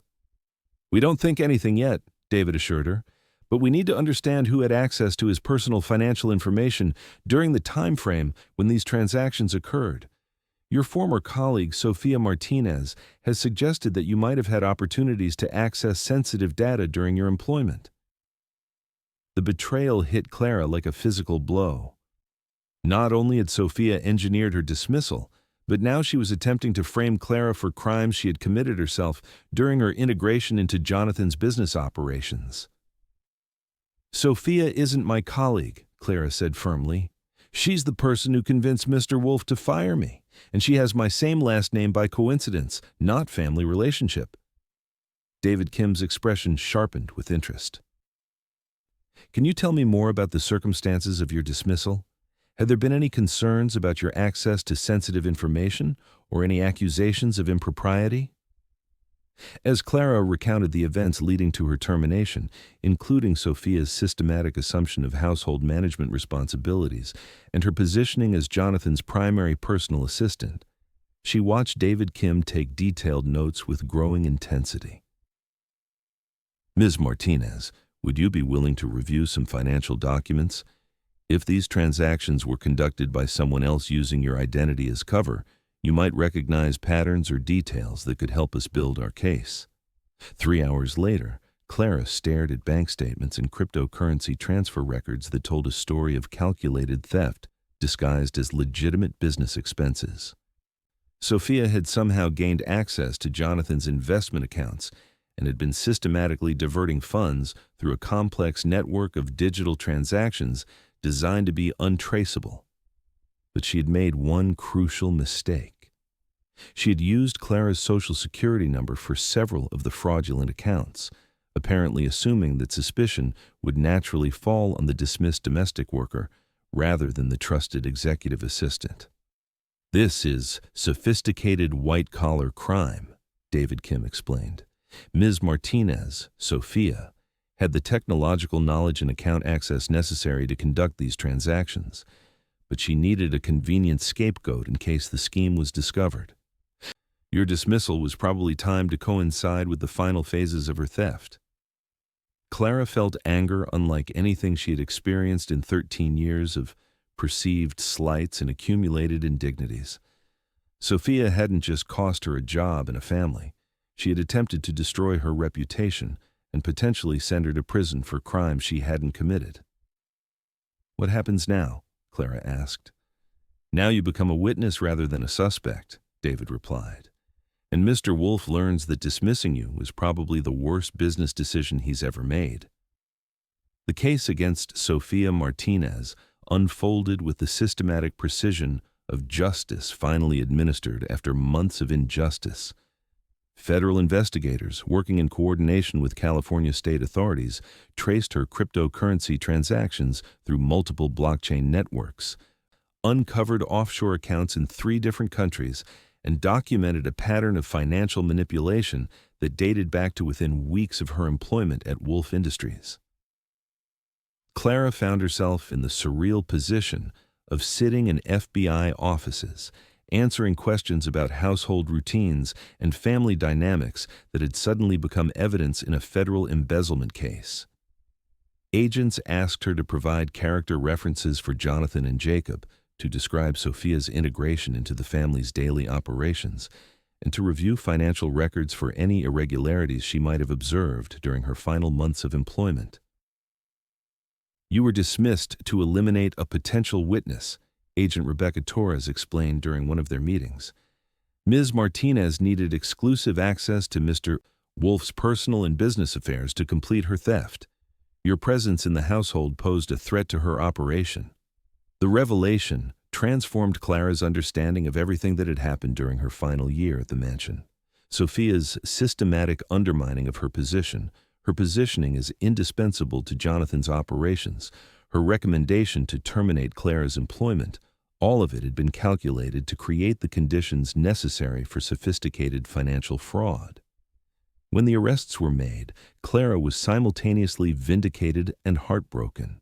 She felt satisfaction that Sophia would face consequences for her crimes, but she also realized that justice for fraud couldn't restore 13 years of emotional investment that had been discarded like outdated equipment. Jonathan's reaction to the revelations came through David Kim rather than direct communication. According to the investigator, Jonathan had been shocked and devastated to learn that Sophia's efficiency had masked systematic theft, that his decision to fire Clara had been based on manipulation by someone whose real intention was eliminating oversight of her criminal activities. "Mr. Wolf specifically asked that we convey his apologies for the injustice you suffered," David Kim reported. "He also wanted us to ask if you would be willing to meet with him to discuss restitution for the damage caused by his poor judgment." Clara's first impulse was to refuse. The wounds Sophia had inflicted through Jonathan's hands were too deep for simple apologies to heal, too complicated for financial restitution to resolve. But something in David Kim's tone suggested that Jonathan's remorse was genuine, that the businessman who measured everything in profit and loss had finally calculated the true cost of his decision to prioritize efficiency over loyalty. The meeting took place on neutral ground, a quiet restaurant in the Castro district where Clara felt comfortable and Jonathan felt appropriately uncomfortable, well outside his usual environment of exclusive clubs and corporate dining rooms. He had aged noticeably during the months since her departure, his silver hair whiter, his confident posture diminished by the weight of discovering how comprehensively he had been manipulated. "Clara," he began, his voice carrying humility she had never heard before, "I owe you more than apologies. I owe you acknowledgement that you were never just an employee. You were the person who held my family together when I was too blind to see what mattered most." Clara studied his face, looking for sincerity behind words that sounded rehearsed despite their obvious emotional cost. "What do you want from me, Mr. Wolf?" "I want to offer you your position back," he said. "Full reinstatement, back pay for the months you've been gone, and a formal apology that acknowledges the injustice of your dismissal." Clara felt a complex mixture of emotions: anger at the presumption that their relationship could be restored through business negotiations, sadness for the naivety that imagined trust could be rebuilt through financial transactions, and pity for a man who still didn't understand that some wounds couldn't be healed with money. "Jacob left for college," she pointed out. "Your original justification for eliminating my position was that his departure made my services unnecessary." Jonathan's expression crumpled slightly. "Jacob hasn't spoken to me since the day you were fired. He calls the house, but only to check on the housekeeper or to arrange for his belongings to be sent to school. When I answer the phone, he hangs up immediately." Clara absorbed this information with the complicated feelings of someone whose predictions had proved accurate but brought no satisfaction. She had warned Jonathan that dismissing her would cost him his relationship with his son, but she had hoped to be wrong. "My position isn't just about childcare," she said carefully. "It's about family connection, about teaching people how to love each other despite their differences. You can't restore that through employment contracts. Jonathan nodded slowly. I know, but I'm hoping you might be willing to teach me what I should have learned years ago. Not as my employee, but as... He paused, struggling with concepts that didn't fit easily into his vocabulary. As family. Clara felt tears threatening for the first time since their conversation had begun. The word family from Jonathan's lips carried weight, precisely because he had spent 13 years refusing to use it, insisting on maintaining professional boundaries that had ultimately impoverished everyone involved. I have a new job, she said finally. I work with immigrant children, helping them succeed in school while maintaining connection to their cultural heritage. It pays much less than you offered me, but it makes me feel valuable in ways that money can't measure. Jonathan's face showed understanding mixed with disappointment. Of course, you've built a new life. I have no right to ask you to give that up because I finally realized what I threw away. But Clara wasn't finished. However, she continued, I might be willing to help you learn how to be family to Jacob, not as your employee, but as someone who loves you both and wants to see you find your way back to each other. The conversation that followed lasted 3 hours and covered 13 years of missed opportunities, misunderstood motivations, and mutual affection that had been buried beneath layers of class difference and professional protocol. Jonathan spoke honestly for perhaps the first time about his grief over his wife's death, his fear of emotional vulnerability, and his use of work as escape from feelings he didn't know how to process. Clara shared her own story more completely than she ever had. Her daughter's death, her immigration struggles, her choice to channel maternal love into caring for other people's children, and her heartbreak at being dismissed from the only family she had known in decades.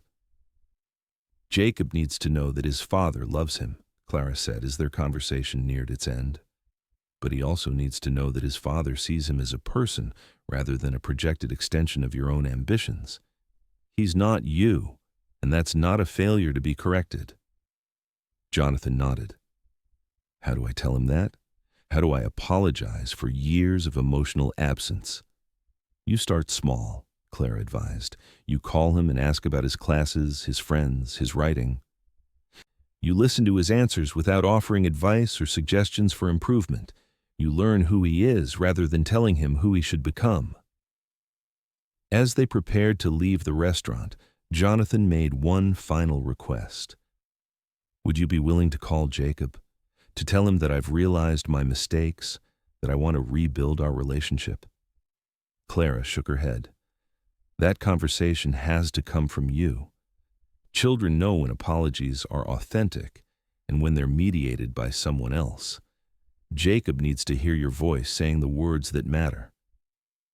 But she did offer him something else, something that transcended employment relationships or financial arrangements. I'll pray for both of you, she said. And if you need guidance about how to talk to your son, how to show love in ways he can understand, I'm willing to help. Not as your employee, but as someone who wants to see love win over pride. They parted with a handshake that felt more significant than contracts or salary negotiations, an agreement to try healing wounds that money had caused, but money couldn't cure. Clara returned to her studio apartment that evening with a sense of completion that had nothing to do with justice served or wrongs corrected. She had found something more valuable than vindication or financial compensation. She had discovered that her 13 years of love had planted seeds that were finally ready to grow, that her investment in Jonathan and Jacob's relationship might yet produce the harvest she had always hoped for. Love, she reflected as she prepared for sleep, was the only currency that appreciated over time. The only investment that generated returns long after the initial deposit had been forgotten by everyone except the heart that had made it. The phone call came 3 weeks later, at 7 o'clock on a Tuesday evening while Clara was helping Miguel Torres with his third-grade math homework. She recognized Jacob's voice immediately, though it sounded older somehow, weighted with experiences and emotions that college had already begun to teach him. Clara, it's Jacob. Is this a good time to talk? Clara felt her heart accelerate with the particular anxiety that comes when people we love reach out after long silences. Of course, mijo, always. How are you? How is Stanford? Stanford is good. Really good, actually. I'm taking this creative writing workshop with a professor who's published 4 novels, and I'm learning things about storytelling that I never knew before. His voice carried enthusiasm that reminded Clara of childhood conversations about dinosaurs and superheroes, but with adult sophistication that proved he was growing into the person she had always hoped he would become. But, Jacob continued, I'm not calling about school. I'm calling about Dad. Clara set down the math workbook she had been reviewing and gave Jacob her complete attention. What about your father? He called me yesterday. Actually, he's been calling every few days for the past couple of weeks, but I kept hanging up because I was still so angry about what happened to you. But yesterday I finally answered, and we talked for almost an hour. Clara felt tears beginning to form, though she wasn't sure whether they were tears of joy or sorrow. How did it go? It was really hard, Jacob admitted, for both of us. He apologized for firing you, explained about Sophia stealing money and framing you for her crimes, told me how wrong he was about everything. But more than that, he apologized for being absent from my life, for treating me like a business project instead of his son. Clara waited, letting Jacob process his emotions without pressure to rush toward conclusions or forgiveness that needed time to develop naturally. The thing is, Jacob continued, he sounded different, vulnerable, I guess, like he was actually listening to my words instead of just waiting for his turn to talk. When I told him how lonely I felt growing up, how much I needed him to just be present sometimes, he didn't defend himself or make excuses. He just said he was sorry and asked what he could do to start making up for lost time. And what did you tell him? Jacob laughed, but it was a sound mixed with tears. I told him he could start by learning my middle name. He's 17, 18 now, years of being my father, and he's never once used my middle name in conversation. It's Elena, after Mom. You're probably the only person who's ever called me Jacob Elena when you wanted to get my attention. Clara smiled despite her own tears. She remembered choosing to use Jacob's full name during moments of tenderness or gentle correction, honoring both his father and the mother whose memory deserved daily recognition. Did he know it? She asked. He had to think about it for a minute, but yes, he knew it. And when he said Jacob Elena out loud, he started crying. Like, really crying.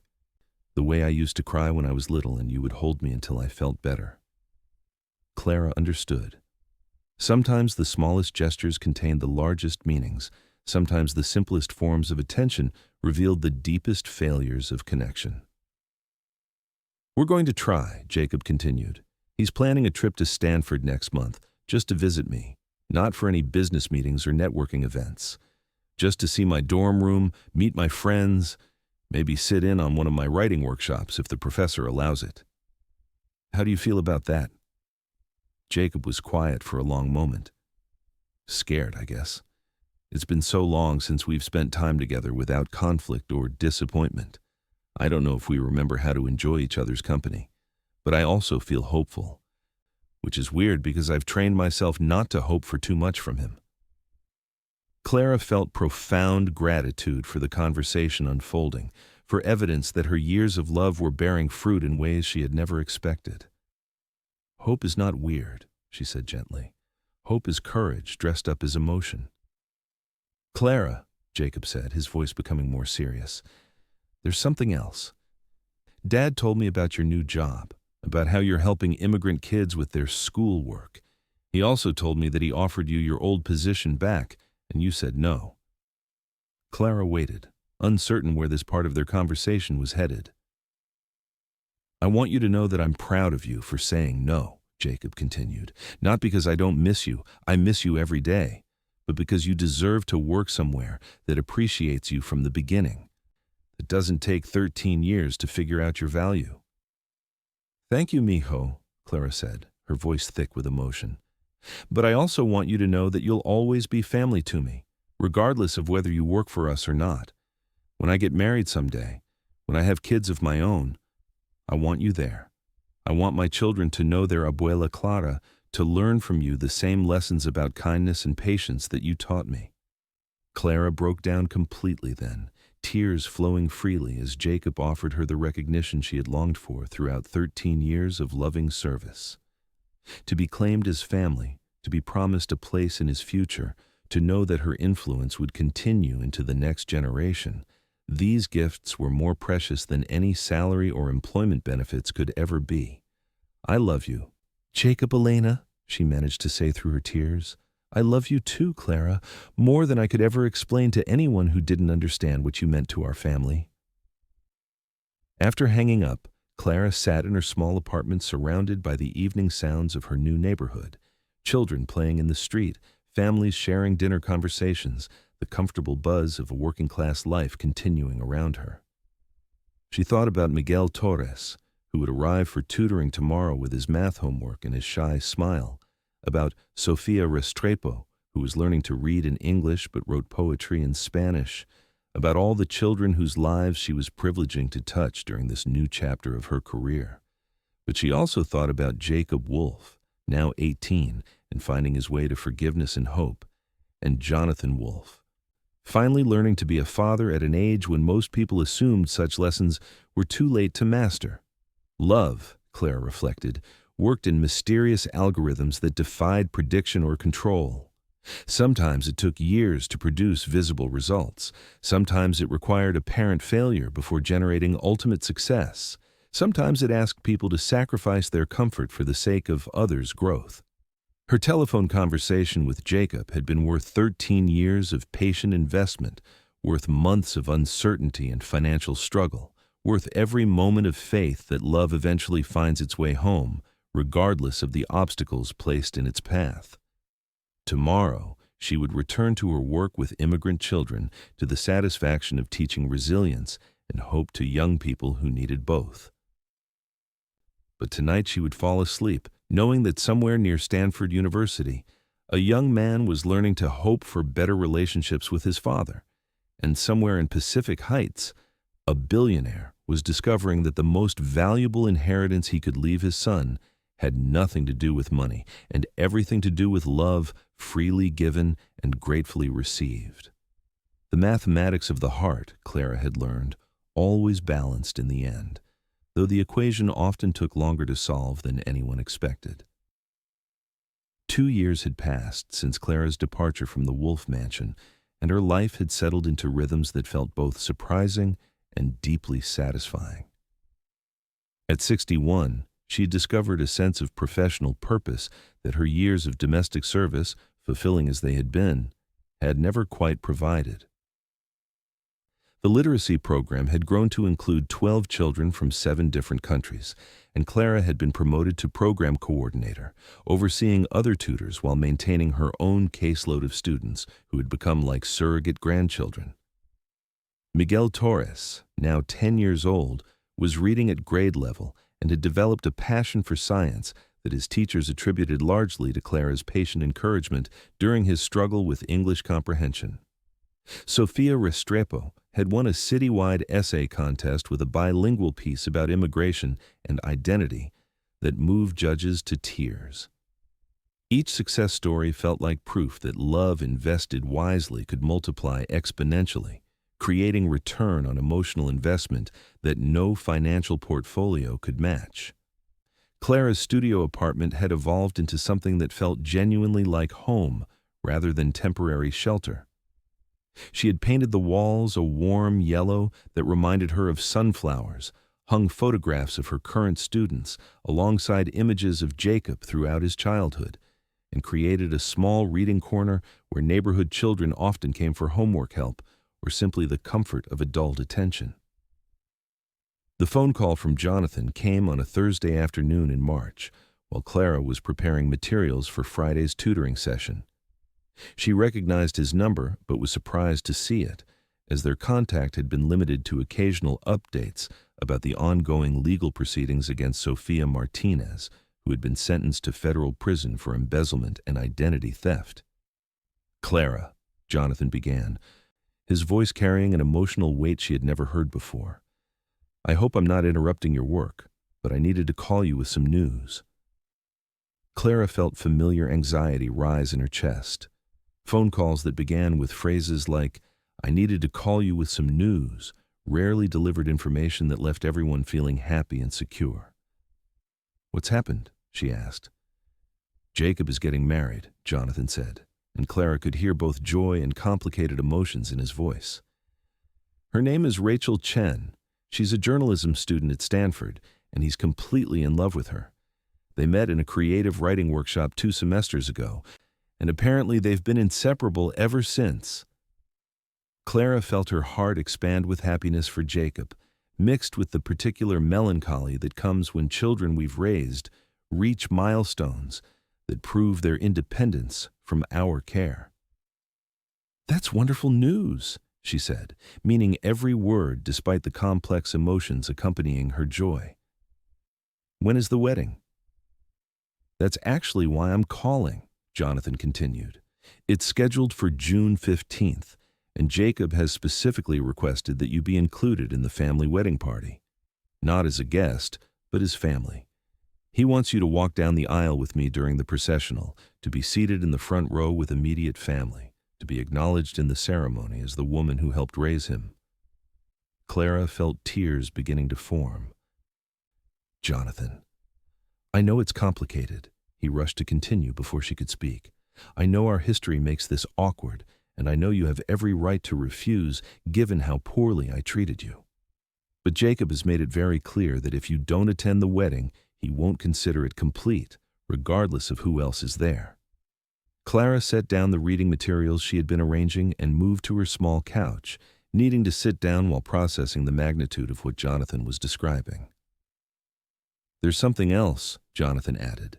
"Rachel wants to meet you before the wedding. Jacob has told her so much about you that she feels like she already knows you, but she wants to thank you personally for the role you've played in making Jacob the man she fell in love with." "How much has he told her?" Clara asked. "Everything. Apparently. The whole story. Your years of caring for him, my stupidity in firing you, the way you held our family together when I was too work-obsessed to notice what mattered most.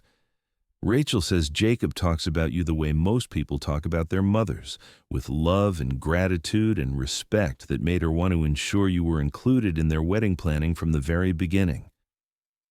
Clara felt overwhelmed by the recognition Jacob was offering, by the public acknowledgement of her role in his life that she had never dared to hope for. But she also felt nervous about the social dynamics such inclusion would create. "What about other family members?" she asked. "Your relatives? Your business associates? Won't it seem strange to have the former nanny treated as immediate family?" Jonathan was quiet for a moment. "Clara, over the past 2 years, I've had time to think about family, about what makes relationships real rather than just biological or legal. Jacob and I have been working on rebuilding our connection, and one thing that's become very clear is that you were more family to him during his childhood than I was." His voice broke slightly as he continued.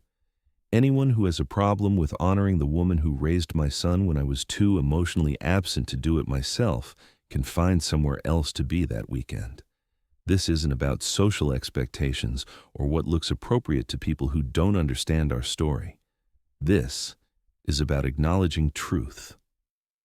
Clara wiped tears from her eyes as she absorbed the magnitude of what Jonathan was offering, not just inclusion in a wedding, but public recognition of her significance in Jacob's life, acknowledgement of the love and care that had shaped the man he had become. "I'd be honored to attend Jacob's wedding," she said finally, "and I'd love to meet Rachel." "There's one more thing," Jonathan added, his tone becoming almost shy. "Jacob asked if you would consider giving a toast at the reception, nothing formal or long. Just a few words about love, about family, about the lessons you taught him that he wants to carry into his marriage." Clara laughed through her tears. "He wants me to give marriage advice? I was married for less than 3 years, 40 years ago. He wants you to share wisdom about the kind of love that stays constant through difficult times, the kind of care that doesn't depend on convenience or reciprocation, the kind of family commitment that survives even when people make terrible mistakes." Jonathan paused. He wants you to talk about the things you taught him just by being yourself." As Clara agreed to Jonathan's requests, she realized she was accepting more than wedding invitations and speaking responsibilities. She was accepting restoration of her place in Jacob's life, recognition of her role in his development, and acknowledgement from Jonathan that family was more than biology, more than financial support, more than shared DNA or legal arrangements. The conversation ended with plans for Clara to meet Rachel the following weekend, to be included in wedding planning discussions, and to start thinking about what wisdom she might share with a young couple beginning their life together. After hanging up, Clara sat in her sunny apartment thinking about the strange paths that love travels, the unexpected ways that years of patient investment can produce returns no one anticipated. 2 years ago, she had been dismissed as a cost-cutting measure, her 13 years of devoted service reduced to an outdated line item in a household budget. Now she was being invited to speak at a wedding about the nature of lasting love, to be honored as family by the young man whose childhood she had shaped through countless small acts of care and attention. The irony wasn't lost on her. She would be giving marriage advice despite her own romantic history, sharing wisdom about family despite never having children of her own, speaking about love's permanence despite experiencing abandonment and loss. But perhaps those experiences qualified rather than disqualified her for such a role. Perhaps understanding loss taught deeper appreciation for love's gifts. Perhaps loneliness provided better perspective on connection's value than constant companionship ever could. That evening, Clara called Miguel Torres's mother to explain that she would need someone to cover her tutoring session the following Saturday, because she had been invited to meet her former employer's future daughter-in-law. As she described the situation, she realized how strange it sounded. A domestic worker being treated as family 2 years after her employment had ended, being invited to participate in wedding ceremonies typically reserved for blood relatives and closest friends.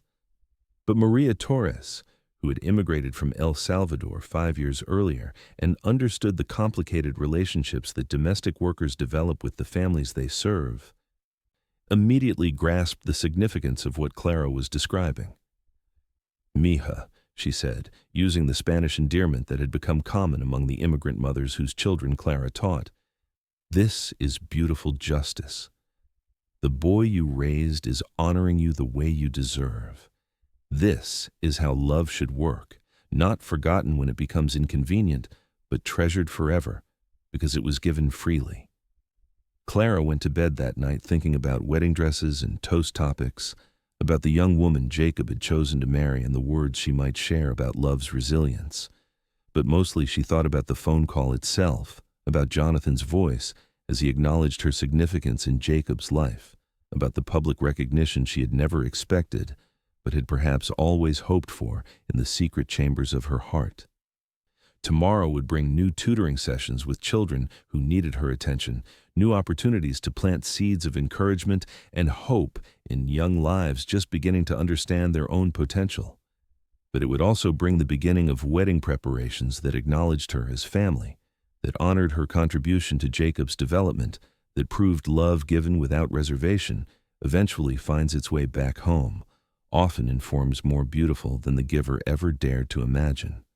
The meeting with Rachel Chen took place at a small cafe in the Mission District, chosen because it was convenient for Clara, but also because Jacob had specifically requested somewhere that felt comfortable and unpretentious, somewhere that reflected the values he had learned during his childhood with Clara rather than the wealth he had inherited from his father.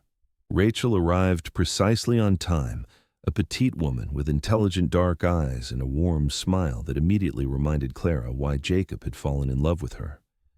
She moved with the confident grace of someone comfortable in her own skin, but her nervousness about meeting Clara was evident in the careful way she chose her words and the genuine emotion in her voice as she introduced herself. "Ms. Martinez, Clara, I've been looking forward to this meeting since Jacob first told me about you," Rachel began, reaching across the small table to grasp Clara's hands with both of her own. "I need to thank you for raising the man I'm going to marry. Everything I love most about Jacob, his kindness, his emotional intelligence, his ability to see people's hearts instead of just their circumstances. He learned those things from you. Clara felt tears threatening, but they were tears of joy rather than sadness. Jacob was easy to love, she replied. He had a generous heart from the time he was very small. I just tried to nurture what was already there. Rachel shook her head firmly. Jacob told me about his relationship with his father during his childhood, about feeling invisible and unimportant despite living in a mansion filled with expensive things. He told me that you were the person who made him feel valued, who paid attention to his thoughts and feelings, who taught him that love comes from presence and attention rather than money and gifts. As their conversation continued over coffee and pastries, Clara learned about Rachel's own background, the daughter of Taiwanese immigrants who had owned a small restaurant in Sacramento, raised with values that emphasized family loyalty, educational achievement, and service to community. Her parents had worked 18-hour days to send her to Stanford, and she had chosen journalism because she wanted to tell stories about people whose lives were often overlooked by mainstream media. That's actually how Jacob and I connected, Rachel explained. We were both in this workshop about narrative voice, and the professor asked us to write about someone who had influenced our lives significantly, but wasn't a family member. Jacob wrote about you, this beautiful piece about learning to see love in small daily actions, about understanding that some people never use the word love, but demonstrate it constantly through their behavior. Clara felt her heart expanding as Rachel described Jacob's essay, his public tribute to her influence in a classroom full of privileged students who probably couldn't relate to the experience of being raised by domestic workers. The professor read Jacob's essay aloud as an example of how to write about complex relationships without sentimentality, Rachel continued. Everyone in the workshop was crying by the time she finished reading. But what struck me most was how Jacob talked about gratitude, not just being thankful for your care, but understanding that gratitude requires action, requires honoring the people who shape us even when they're no longer in our daily lives. As Rachel spoke, Clara realized she was meeting not just Jacob's fiancé, but a kindred spirit, someone whose own values aligned with the lessons Clara had tried to teach throughout her years of service to families with more money than emotional intelligence. I want to ask you something, Rachel said, her tone becoming more serious. Jacob's father has been trying really hard to rebuild their relationship, and Jacob says the progress has been genuine. But I know there's still pain there, still years of distance that can't be erased with apologies alone. For the wedding, for our marriage, I want to understand how to help them continue healing, how to honor both Jacob's hurt and his father's efforts to change. Clara considered her response carefully, drawing on years of observation and understanding of both father and son. Jonathan loves Jacob deeply, she said finally, but he spent years expressing that love through work and worry instead of presence and attention. Now he's learning that love requires more than good intentions. It requires time, listening, and willingness to be vulnerable. She paused, thinking about the phone conversations Jacob had shared with her over the past 2 years. Jacob is learning to forgive, but forgiveness doesn't mean forgetting. It means choosing to build something new rather than remaining trapped by what went wrong before. Your marriage will give both of them a chance to practice these new ways of loving each other. Rachel nodded thoughtfully. Jacob wants his father to walk him down the aisle, but he also wants you there representing the family that raised him daily, the love that never wavered even when other relationships were struggling. Is that going to be awkward for you? Clara smiled, remembering countless moments when she had navigated complex family dynamics in service to the people she loved. Love isn't awkward, she replied. Pride is awkward. Resentment is awkward. But when people choose love over their egos, when they decide that healing relationships is more important than protecting their own comfort, everything becomes possible. They talked for 2 more hours, discussing wedding details, but mostly sharing stories about Jacob, about the values that had shaped both of their lives, about their hopes for the marriage that would join Not just two people, but two families with very different backgrounds and perspectives. As they prepared to leave, Rachel made a request that surprised Clara with its thoughtfulness. "I know Jacob asked you to give a toast at the reception," she said, "but I have a different idea. Would you be willing to participate in the ceremony itself? To offer a blessing or reading that acknowledges your role as Jacob's family? I want our wedding to be honest about all the people who helped create the love we're celebrating." Clara felt overwhelmed by the recognition Rachel was offering, by the inclusion that went beyond social courtesy to acknowledge genuine family bonds that transcended traditional categories. "What would you like me to say?" Clara asked. Rachel smiled with the confidence of someone who had thought deeply about what she was requesting. "I want you to talk about love that lasts, about commitment that survives difficult seasons, about the kind of family bonds that people choose to create and maintain regardless of biology or circumstance. I want you to bless our marriage with the wisdom you've gained from loving people through their worst and best moments." As Clara walked home that afternoon, she reflected on the extraordinary journey that had brought her to this moment. 2 years ago, she had been dismissed as unnecessary, her 13 years of devoted service reduced to a cost-cutting measure. Now she was being invited to bless the marriage of the young man she had helped raise, to offer wisdom drawn from decades of loving without reservation, to represent the family bonds that endure despite temporary setbacks and misunderstandings. The invitation felt like restoration of something much more valuable than employment or financial security.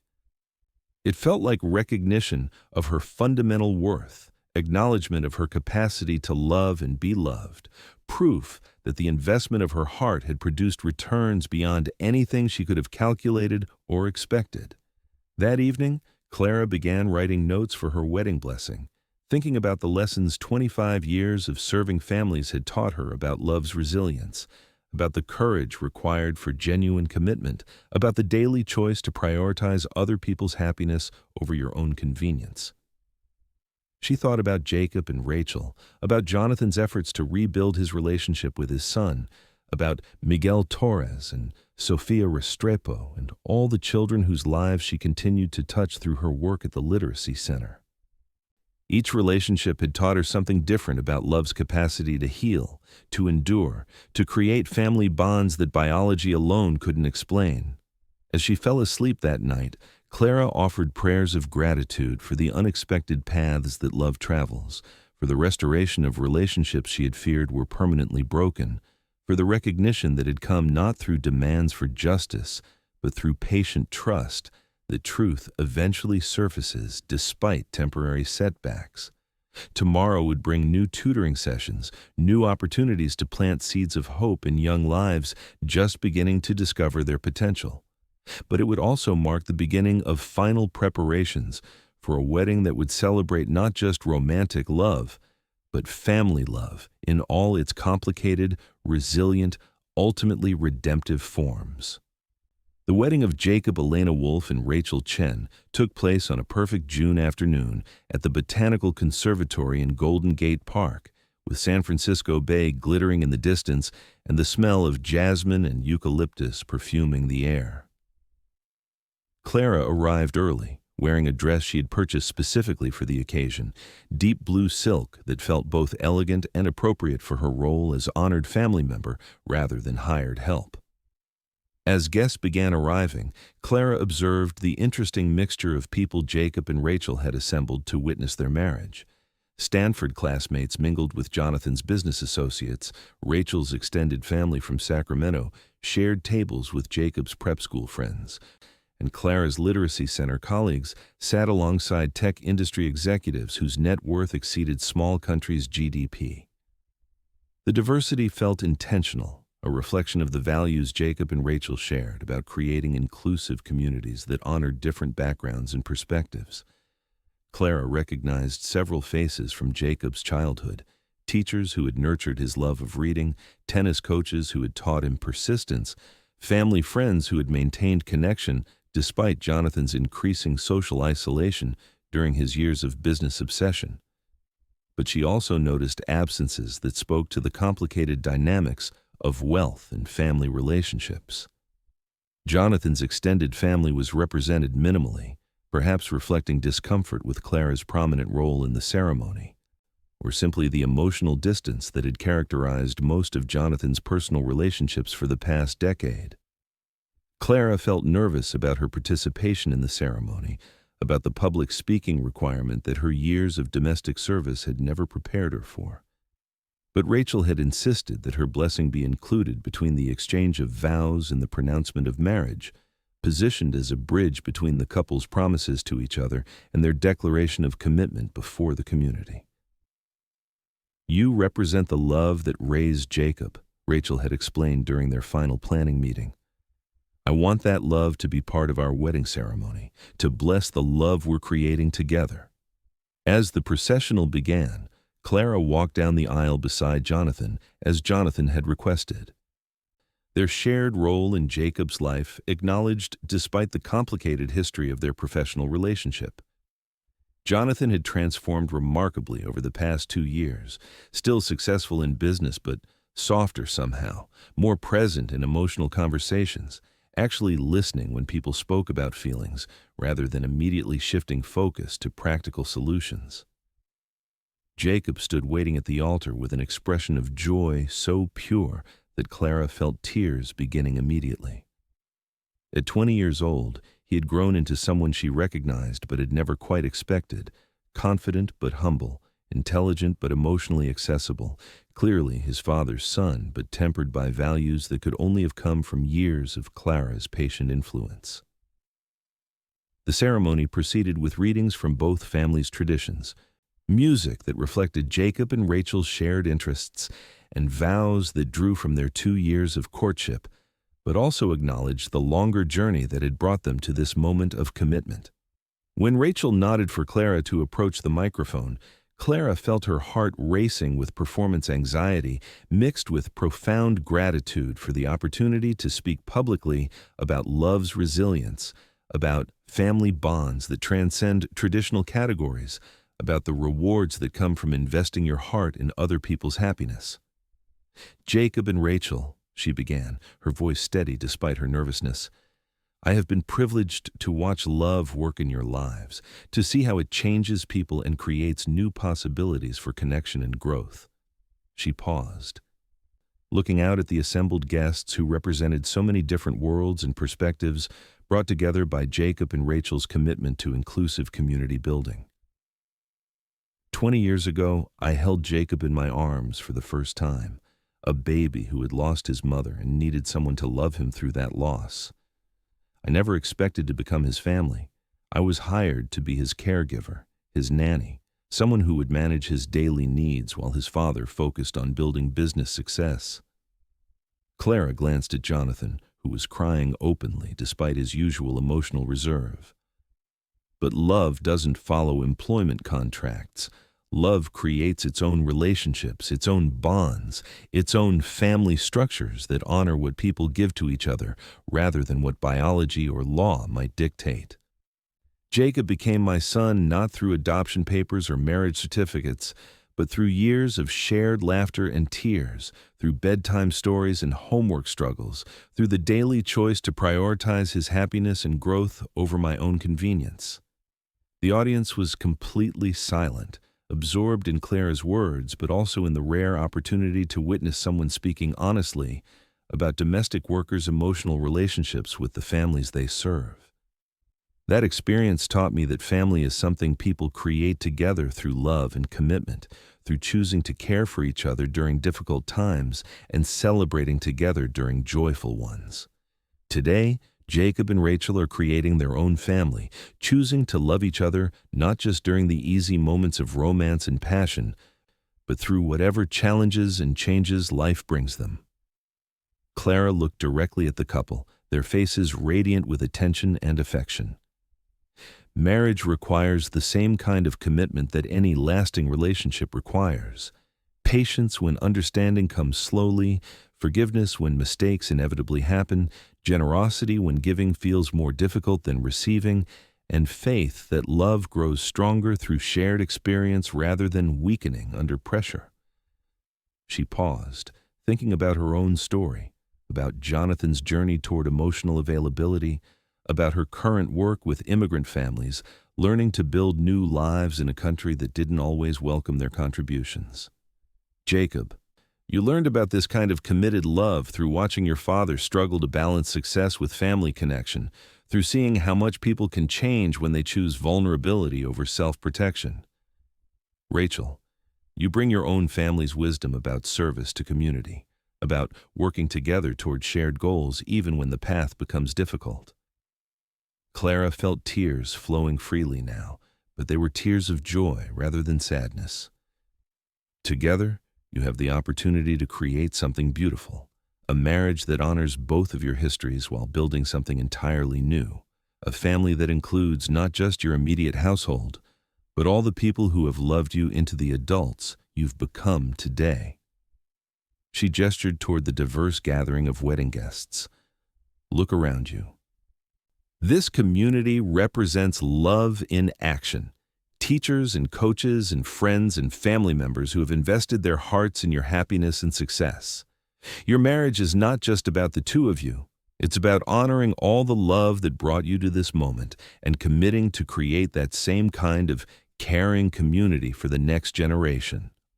Clara concluded her blessing with a prayer that drew from both Christian traditions she had learned in childhood and indigenous Mexican customs her grandmother had taught her, asking for protection, prosperity, and patience for the marriage beginning that day. As Jacob and Rachel exchanged rings and were pronounced husband and wife, Clara felt completion of a circle that had begun 20 years earlier when she first held baby Jacob in her arms. The boy she had raised was now a man choosing to create his own loving family, carrying forward the values of care and commitment she had tried to model throughout his childhood. The reception celebration continued late into the evening, with toasts that honored both families' contributions to Jacob and Rachel's development, music that reflected their cultural backgrounds, and dancing that brought together guests from many different communities and social circles. Clara found herself surrounded by people wanting to thank her for her blessing, to share their own stories about domestic workers who had shaped their lives, to acknowledge the emotional labor that women like Clara provide to families who often take such care for granted. But the moment she treasured most came near the end of the evening, when Jacob approached her for a private conversation away from the celebration's noise and activity. "Clara," he said, hugging her with the unself-conscious affection she remembered from his childhood, "I need you to know that having you bless my marriage was the most important part of today's ceremony.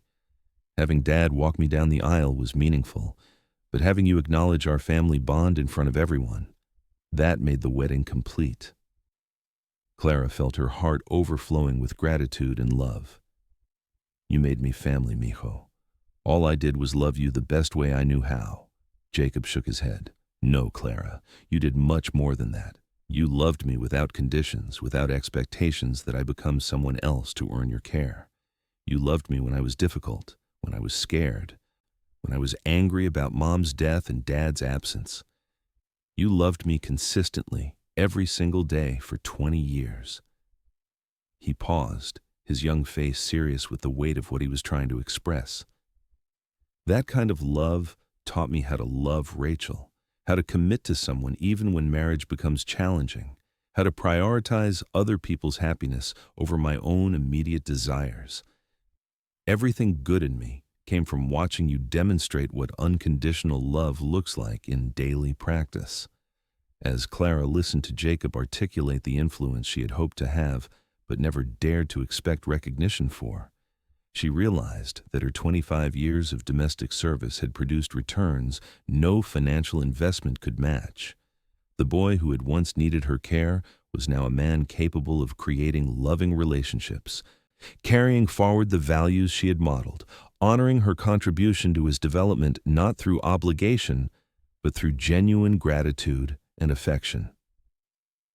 The evening ended with Clara dancing with both Jacob and Jonathan, three people who had learned painfully but ultimately successfully that family bonds transcend employment relationships, that love given freely creates lasting connections, and that patience and forgiveness can heal even the most complicated relationships when people choose vulnerability over pride.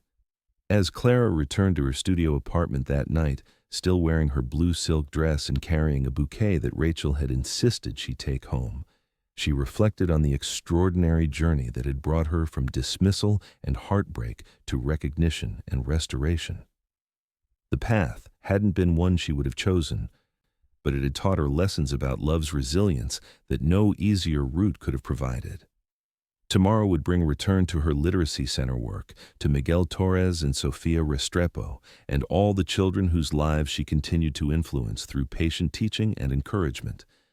But tonight belonged to gratitude for having been chosen as family by Jacob, for having been forgiven by Jonathan, for having been welcomed by Rachel, and for having learned that love invested wisely generates returns that continue appreciating long after the original deposit has been forgotten by everyone except the heart that continues to receive its benefits.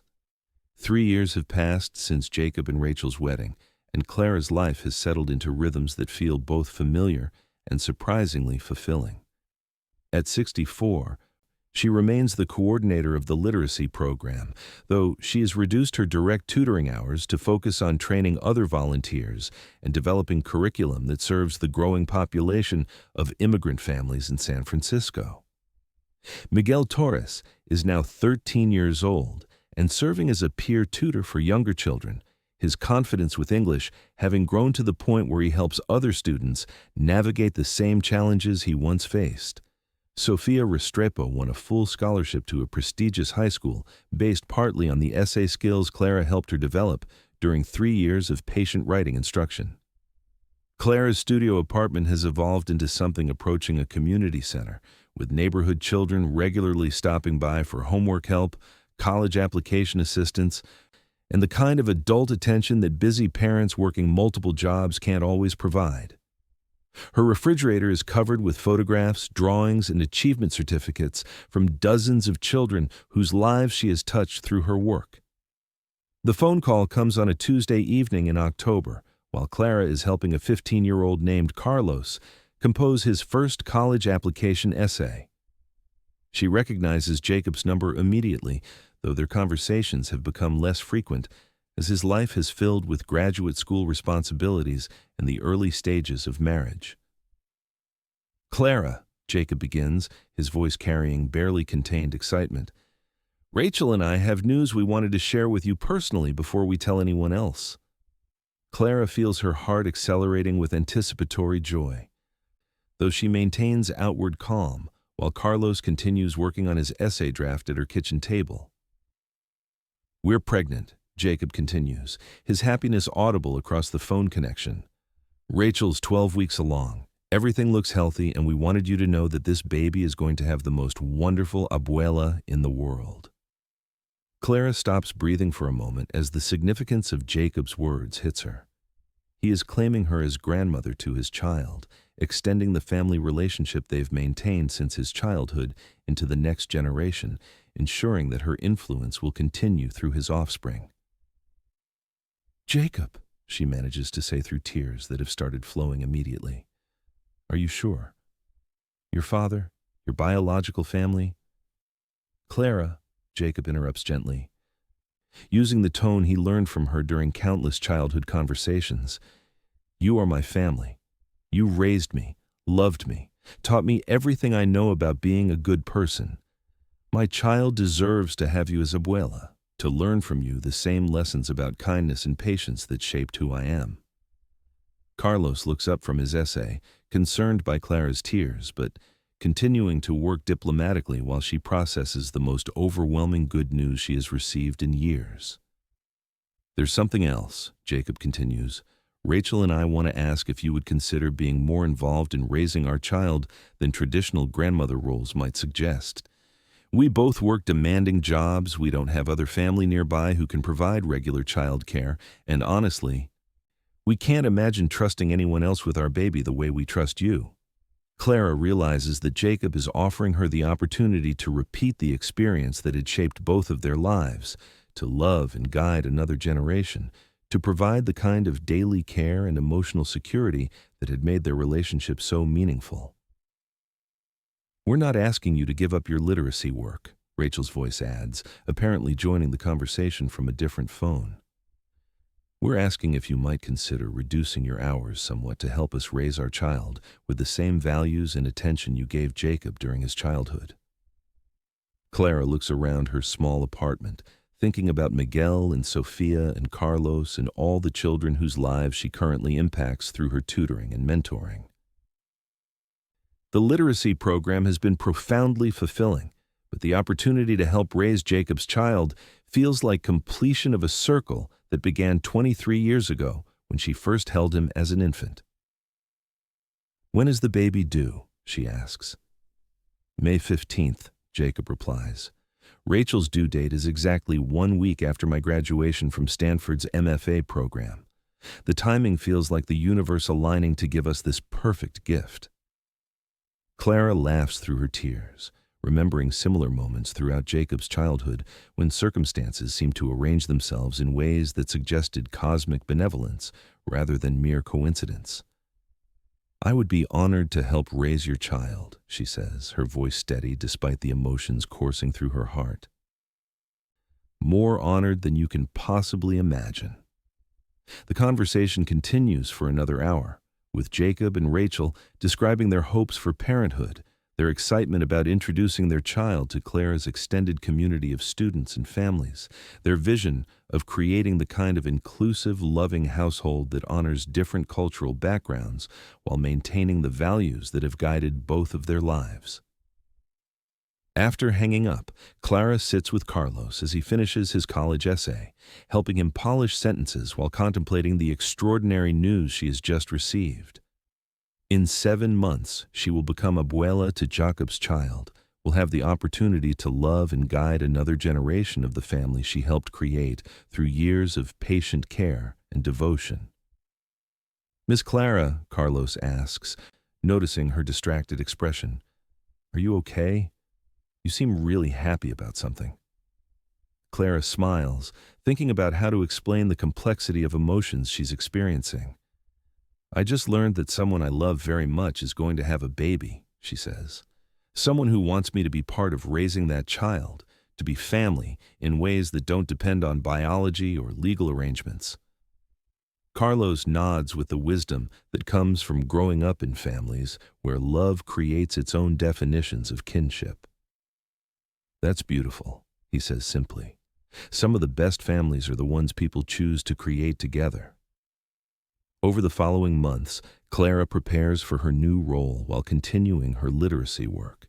She attends doctor's appointments with Rachel and Jacob, helps them choose baby furniture, shares stories from Jacob's childhood that will help them understand the kind of parenting approach that creates secure, confident children. The baby arrives on May 12th, 3 days early but healthy and beautiful, a daughter they name Elena Clara Wolf, honoring both Jacob's deceased mother and the woman who raised him. Clara holds her namesake for the first time in the same hospital where she once sat vigil during Jacob's childhood illness, marveling at the perfect symmetry of life events that had brought her back to the same place under completely different but equally meaningful circumstances. "She looks like you did at this age," Clara whispers to Jacob as she cradles his daughter, noting the same curious green eyes and serious expression that had characterized him as an infant.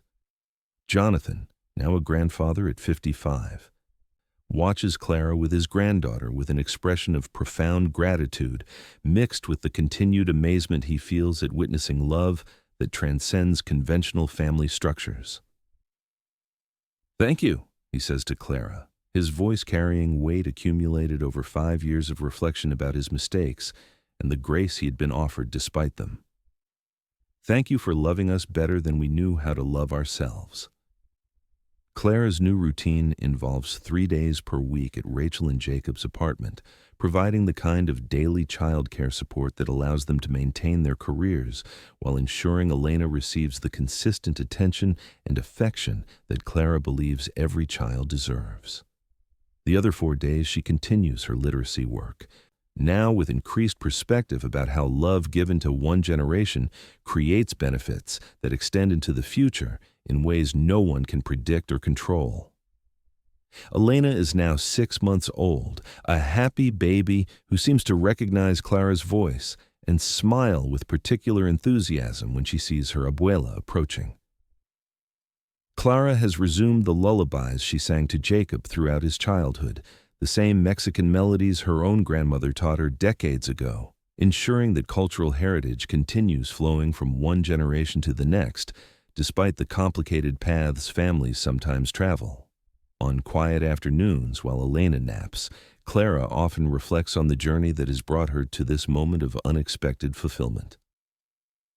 From loss of her own daughter through job security with wealthy families, to dismissal and heartbreak, to restoration and recognition as family, each phase has contributed to the wisdom and capacity for love that now shapes Elena's earliest experiences. The baby doesn't know that her abuela was once fired for being too expensive, that she spent months wondering if 13 years of devoted service would be forgotten and discarded. Elena simply knows that Clara's voice means comfort, that her arms provide security, that her presence creates the kind of consistent loving attention that forms the foundation for confidence and emotional resilience. Sometimes, while Elena sleeps peacefully in her arms, Clara thinks about Sofia Martinez, now serving time in federal prison for the financial crimes that had originally been attributed to Clara's supposed misconduct. Justice was eventually served, but more importantly, truth was eventually recognized by the people whose opinions mattered most to Clara's heart. Jacob visits his daughter every day after classes, often finding Clara reading to Elna or singing softly while the baby observes her face with the focused attention that infants give to people who love them unconditionally. These moments remind Clara of countless similar scenes from Jacob's own childhood, the daily routine of care and attention that creates lasting bonds between adults and children who choose to love each other across whatever barriers society might construct between them. "She's lucky to have you," Jacob tells Clara regularly, echoing words she once heard from parents whose gratitude had surprised her with its intensity. But Clara knows the truth is more complicated than luck or blessing. Elena has her because love persists, because relationships built on genuine care survive temporary setbacks, because people who invest their hearts in each other's welfare create family bonds that transcend employment contracts or social expectations. And you, have you ever loved someone else's child as if they were your own? Have you ever found yourself caring for a family that forgot to include you in their definition of family? Have you ever given your heart to people who measured your worth in dollars rather than devotion? Tell me your story in the comments below. Every act of invisible love deserves recognition. Every quiet sacrifice deserves acknowledgement.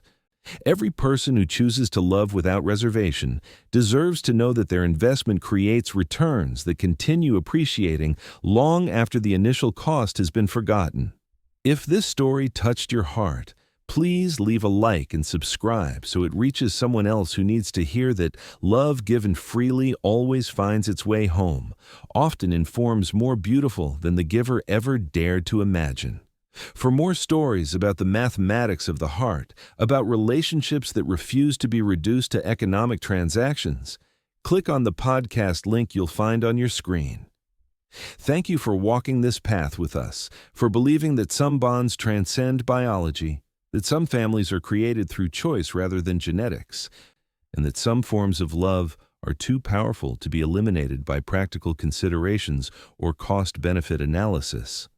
Elena Clara Wolf sleeps peacefully in her abuela's arms, surrounded by love that has traveled from Mexico to San Francisco, from loss to restoration, from dismissal to recognition, proving once again that patience and persistence eventually triumph over pride and prejudice, that hearts open to love always find more love than they ever expected to receive.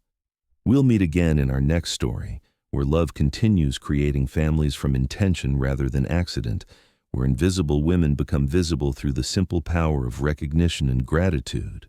and where happy endings arrive not through fairy tale magic, but through the everyday miracle of people choosing to love each other better than the world teaches them is necessary or wise. Because in the end, that's what families really are.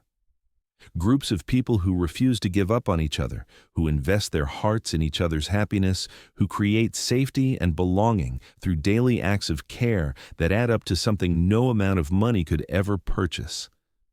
Clara's story continues in Elena's laughter, in Jacob's marriage, in Jonathan's hard-won emotional wisdom, in Miguel's confidence, in Sophia's scholarship, and in every life touched by love that refuses to calculate its own worth in terms that matter to accountants rather than hearts. Yes, she who learns to love without keeping score always wins the only game that ultimately matters.